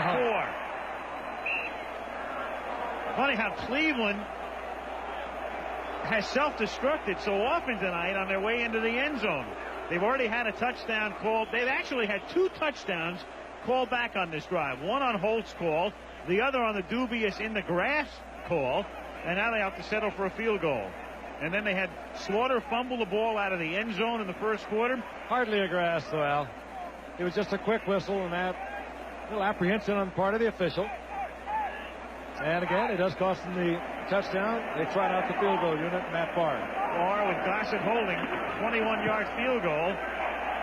And the kick is good. That does put them beyond 2 touchdowns, however, and they can breathe a little sigh of relief. The Duper and Clayton and Marino are still out there. Bernie Kosar, look at that, 366 yards, and he may be on the verge of some history. 80 400-yard passing games in NFL history. 80. But never one in which the quarterback did not throw a touchdown pass. He's on his way. If you think about it, it's hard to do. Yeah. He's had one call back. Short kick by Barr, fielded up at the 20-yard line by Ellis. And he fights his way out to the 34. So Marino and the Dolphins, who have been limited to 10 points tonight by a Cleveland defense that has been erratic, but pretty good, all things considered, this year. Looking down the line for Cleveland, this Sunday they will be at the Raiders. Then it really lightens up for them. They have Pittsburgh, then they have Houston, Buffalo, Cincinnati, and San Diego. They're not all barn burners there. Cincinnati, of course, will be tough. Cincinnati, however, will play Seattle, Minnesota, Denver, New England in the Cleveland game. Then they have the Jets. That's tough. So a much, much tougher schedule for Cincinnati. Cleveland will really be in great shape if they win this one. Marino from the 34 hits Tony Nathan. And Nathan, who's been relatively silent tonight, takes it out to the 46-yard line. Ray Ellis He was a big man in the playoff game a year ago. 10 receptions for Nathan out of the backfield as they covered Duper and Clayton fairly well there. Only 1 reception to the 2 marks. Meanwhile, they go to the hurry-up offense, which they have to do with 9:50 to go because they're down by more than 2 TDs. And the pass is caught by Clayton, and he takes it to the 35-yard line. And so Miami with a 1st and 10, and Marino shoving the rest of the offense downfield, saying, let's go, let's go. No huddle. When they get it in gear, they can really move it. And again, Minifield is not in the game. He is still not in there, even though he was loosening up. And Cleveland wants a timeout.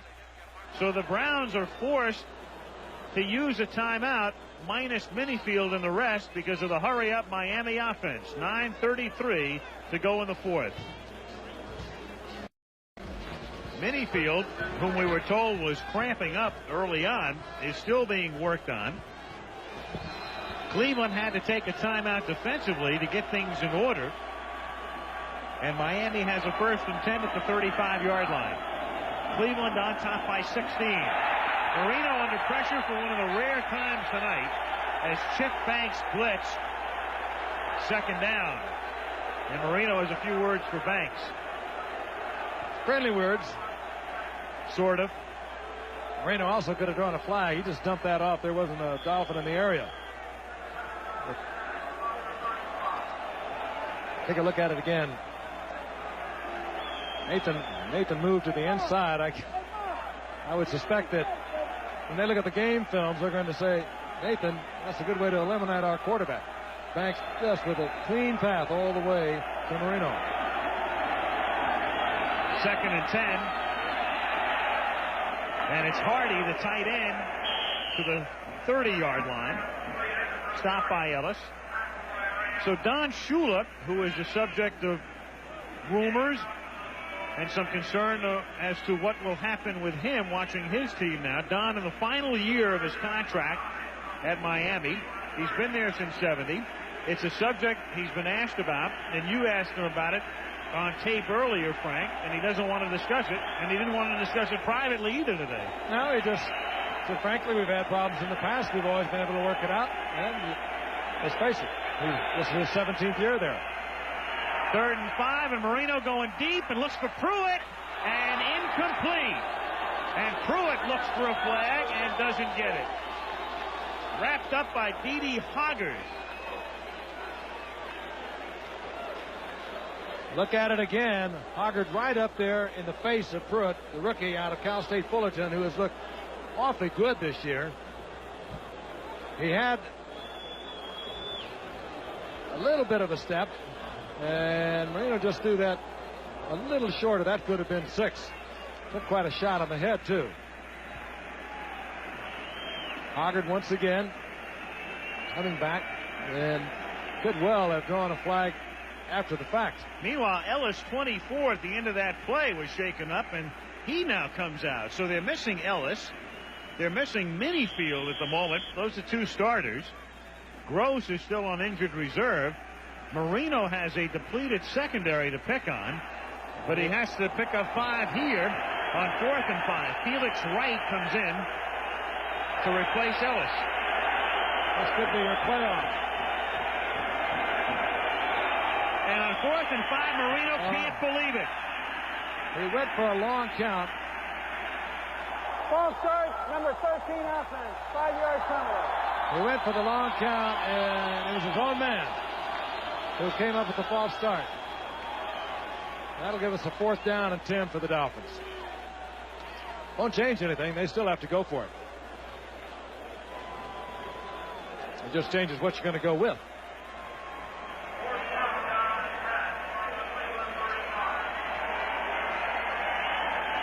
4th and 10 at the 35 of the Browns. 8:40 to go in the 4th. 26-10 Cleveland. The 2 marks will get a lot of attention. Matt Moore in the 89 with his single coverage.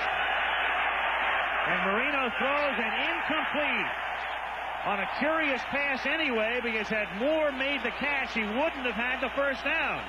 Mark Harper was right there with him. So catch or no catch, they wouldn't have gotten the 1st. Good read by Marino, and you're right, Nat Moore didn't take it up far enough, and good coverage by Mark Harper. 8:35 remaining, and the Browns dominating. They've been able to hold on to the football, and that's what they're going to concentrate right at the moment. They want to take some time off the scoreboard clock, and they've been able to move the ball and do that. Bernie Kosar in the best night of his very young career. And going to the air 25 times on first down. That wasn't not by happenstance. They opened the game that way, and they have stayed with it. From the 35-yard line, Langhorne goes in motion. And now they'll try to take some time off the clock, and they begin with Kevin Mack picking up about 3. We were talking about Don Shula, Frank. One of the rumors about Shula has him maybe going to Tampa Bay and maybe picking up a part of that franchise. No pun intended. Would that be tampering? Absolutely, it would be tampering. He pointed that out today. He said, I'm under contract. I don't think there's anything to it, quite frankly, because Don Shula has always had little run-ins with Joe Robbie. There's been kind of an adversarial thing between the two of them since the day he got there. But he's also produced a lot of Super Bowls, a lot of winning seasons, 13 division titles, or at least a tie for it in the past 16 years. They have a great deal of respect for each other. And I think, like Don Shula, I'm quite sure they're going to work something out. And the rest of it, I think, is just a lot of talk. Matt, all he cares about now is staying in bounds, and he accomplishes that because it keeps the clock running, and we're down to 7.5. Now, the last time Don Shula was up for a contract negotiation, I think everyone had him coming to the New York Giants. And it seems like every time a contract is up, of course, a legend, really, in his own time, Don Shula, there's going to be speculation that he might be moving on somewhere else. But he might come out with a losing season and defensive problems, but I'd still like to be his agent. New stadium going up that opens next August the 16th before a nationally televised audience down in Miami.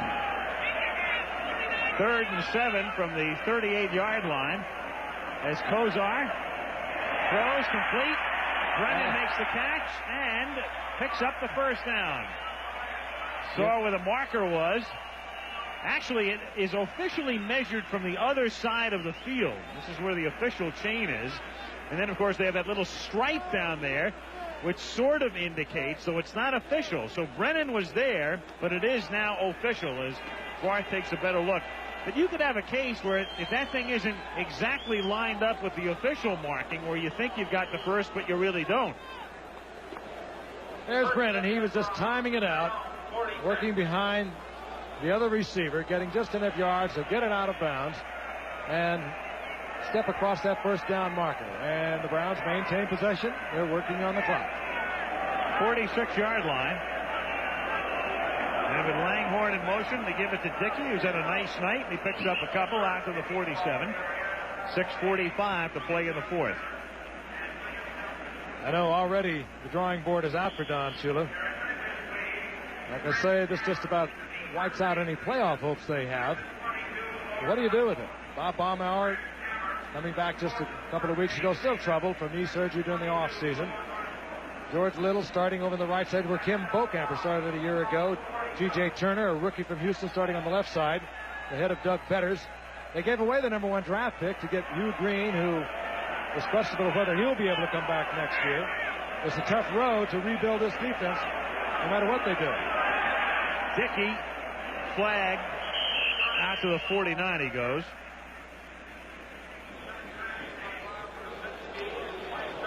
And it goes against the Browns. Marty Schottenheimer, meanwhile, quietly, and he is not one of the more what you'd call ebullient coaches in the league. He's a guy who doesn't really make for the type of interview or the type of quotes that get picked up nationally, though he is showing a little ire here. Holding. He must have heard you.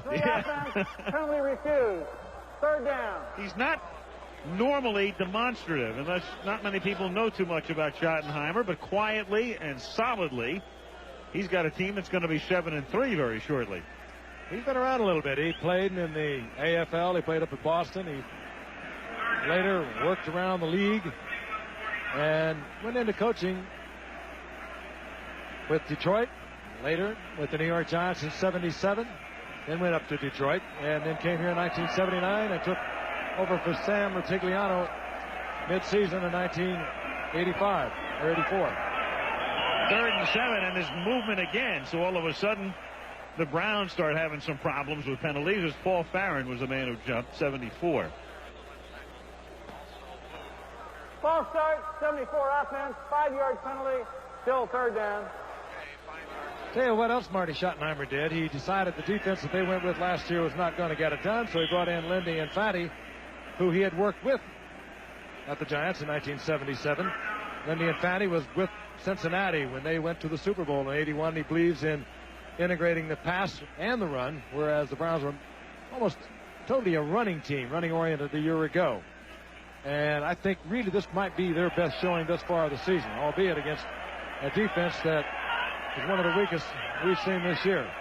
3rd down and 12, and Kozar to throw.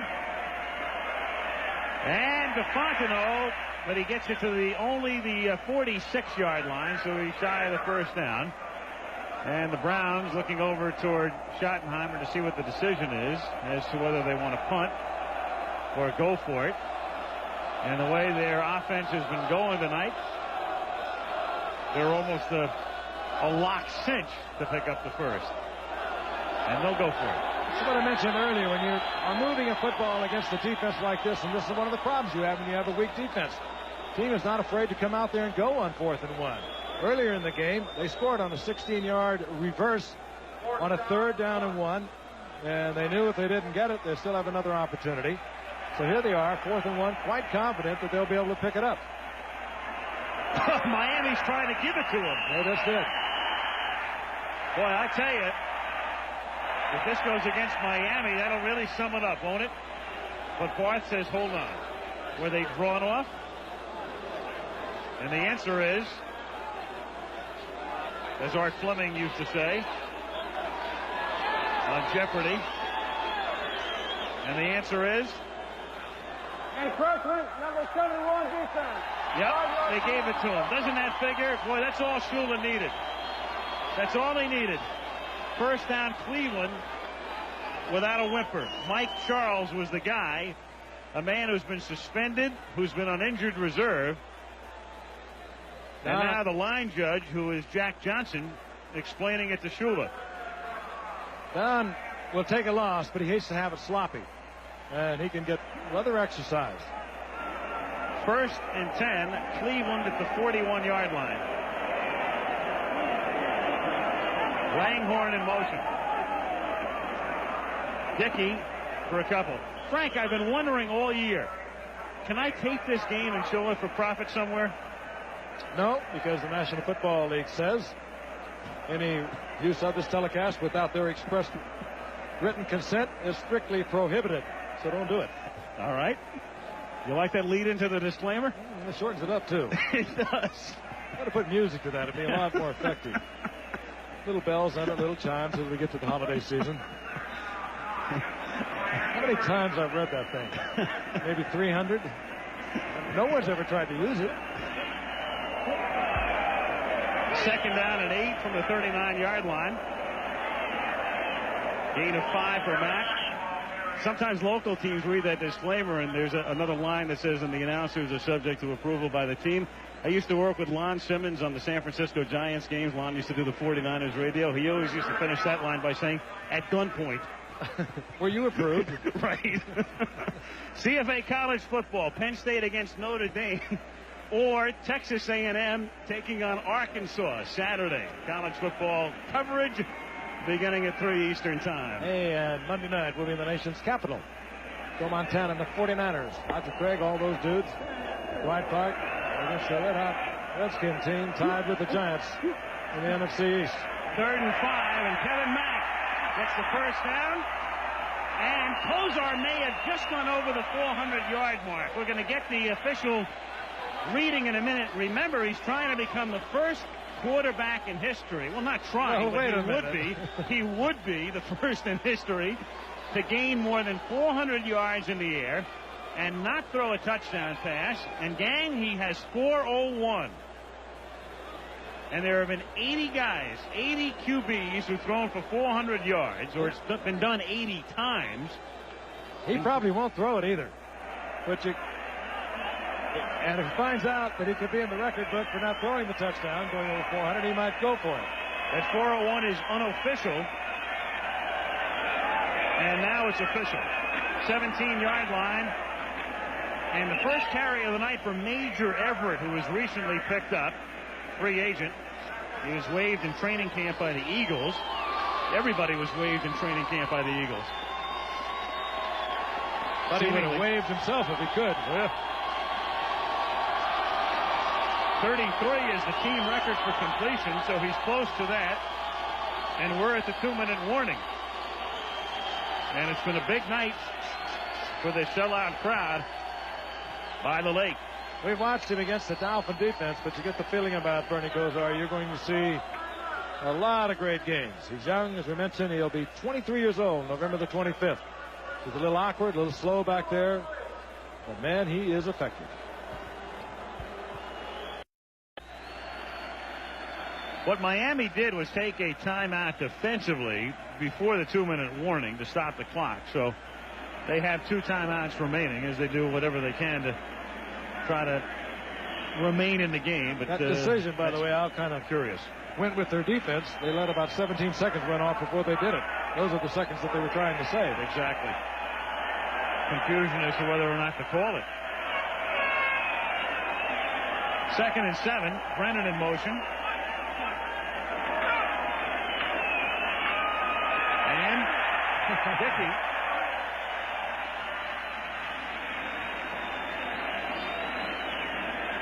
Cleveland is going to go to 7-3. They'll have a game up on Cincinnati at 6-4. The Steelers 3-7. Houston 2-8. And for Miami, they are going to go at 4-6 with a long road to go for the remainder of this season. 1:56 to play in the game, so the 2-minute warning comes here. 3rd down and 1. Cleveland at the 7-yard line. It's the 3rd time in the history of the Browns a quarterback has thrown for 400 or more yards in a game. Brian Sipe did it, and Otto Graham did it. And now Kosar. And the record is 444 by Sipe against the Baltimore Colts in 81. Dickey has the first down as he takes it to the 2, and a penalty marker goes down. Meanwhile, as if the Dolphins didn't have enough bad things happen to him tonight, Offerdahl, the good young linebacker, is having his wrist x-rayed. And Bob Baumauer went out earlier. If we understand, a pulled groin muscle. He has not come back. Holding, 81 offense, 10-yard penalty. Will replay the 3rd down. It's Harry Holt, and Holt's called before cost them a touchdown. What a night for Holt. Scored a touchdown on the end around, the first time he handled a ball this season, either receiving or rushing. And then he's had a touchdown called back and a 1st and goal called back on penalties. There it is, Sipe at 444. Graham back in 52, and Kosar tonight. I remember watching Otto Graham in 52 with his 401. Our highlights were black and white in those days. Meanwhile, on 3rd down and 11, Dickey takes it to the 12-yard line. And it will be 4th down. 4th and about 5. And the clock has been stopped here by Miami. Miami's 2nd timeout. And now we talked about the schedule of Cincinnati being so much tougher than that of Cleveland. Well, Miami's not easy. Next Sunday they're at Buffalo. Then they're home November the 24th for a game we'll do against the Jets. Then they go against Atlanta at home. Then they have New Orleans. New Orleans, of course, knocked off the Rams. Then December the 22nd, they have New England at home. A game we'll also do. Kosar, again, coming in tonight, he was having what you call a good year. Not great, not spectacular. Their offense had been spurting. Their running game had not been good. And Bernie had some decent days and some mediocre days. But tonight, he's able to shred the Miami secondary. He has the night of his young career. And Matt Barr comes in to attempt a 5th field goal, which would tie him with Don Cockcroft for the Cleveland team record. Cockcroft did it in 75 against Denver. And with Gossett holding, Barr has this one blocked. And so Cockcroft can breathe a sigh of relief. Betters blocks it.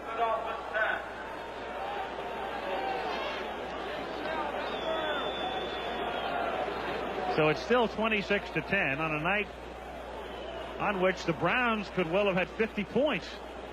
Here it is again, Doug Betters, who's played well tonight.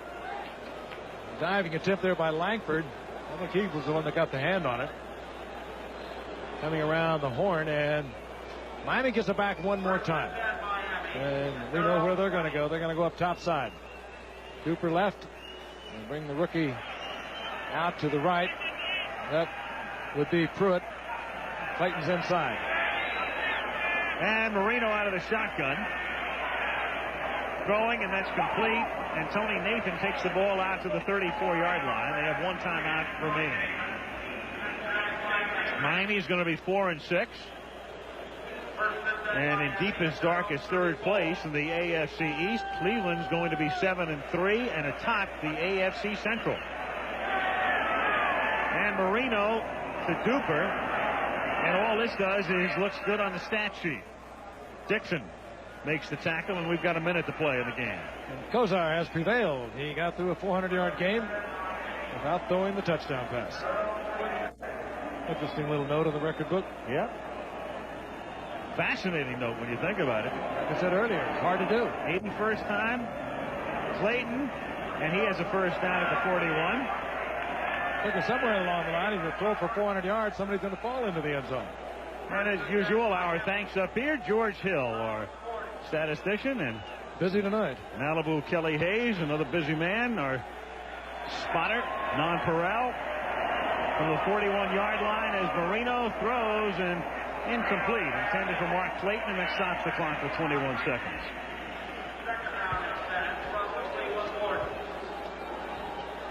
Tonight on Nightline, inside the National Security Council, one of America's most powerful and secret instruments of foreign policy. Some say it's being used to circumvent Congress and the law, and that's the subject tonight on Nightline, following your late local news. Offerdahl, and we were told he went back for x-rays on his wrist. Ice bag on the elbow. Well, it's been that kind of year for the defensive unit of the Dolphins. 2nd and 10 as Marino hits Duper. And then Duper tries to lateral it off to Nathan, and he goes out of bounds. And it's funny, because of a drive like this and the defense playing so soft, you look in the paper tomorrow and you see the type of night that some receivers have had, and you say, hey, not bad. And then you don't realize it's like garbage time in the NBA.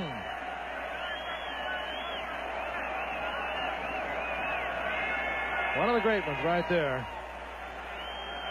He just had got to get the football back to him.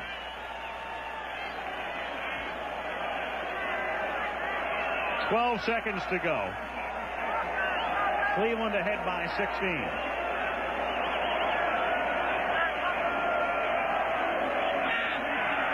Marino throws it up, and Pruitt can't come down with it. Pruitt leaping but sandwiched. And Hoggett said, hey, man, I'm just doing my job here. And Marino was buried just as he released the ball. Look at it again from the shotgun by his great and good buddy Pazzulli, one of your dear friends.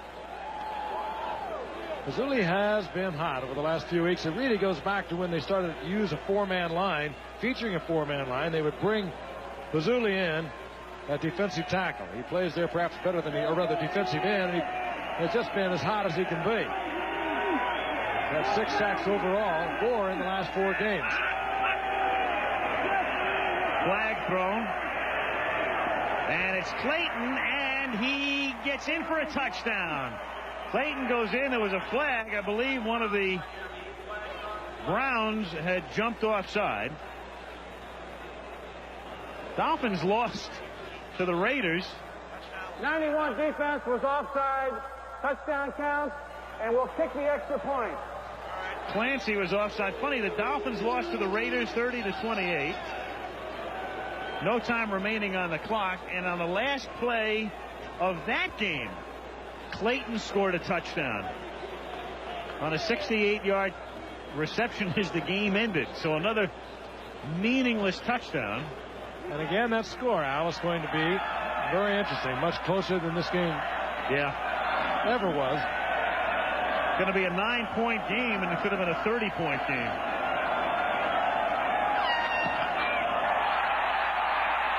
Block, and then it hits the upright. And for Miami, I suppose it should end like that, right? Marino winds up 22 of 39 for 294. 2 touchdowns, but Kosar has the night of his pro life. There'll be more. And Cleveland is now 7-3, and with a much softer schedule than Cincinnati and a 1-game lead in the AFC Central. And for Don Shula, the type of season he has rarely, if ever, experienced. Certainly not in his days in Miami. Trip home and then back to Buffalo, and they'll play out the string with a mark of 4-6. Al Michaels, Frank Gifford. That's the story from Cleveland, where the Browns beat the Dolphins 26-16. And this ABC Sports exclusive has been brought to you by Miller Lite. For a great taste, there's only one light beer. By Renault Jeep, where commitment to quality and innovation form a winning team. By Minolta, creator of the incredible Maxim Autofocus SLR system, only from the mind of Minolta. And by the Goodyear Tire and Rubber Company. Never matters how far you go, Goodyear takes you home. Travel arrangements made through promotional fee paid by United Airlines. United flies more people to Hawaii than any other airline. Nobody knows Hawaii like United. And this has been a presentation of ABC Sports, recognized around the planet as the leader in sports television.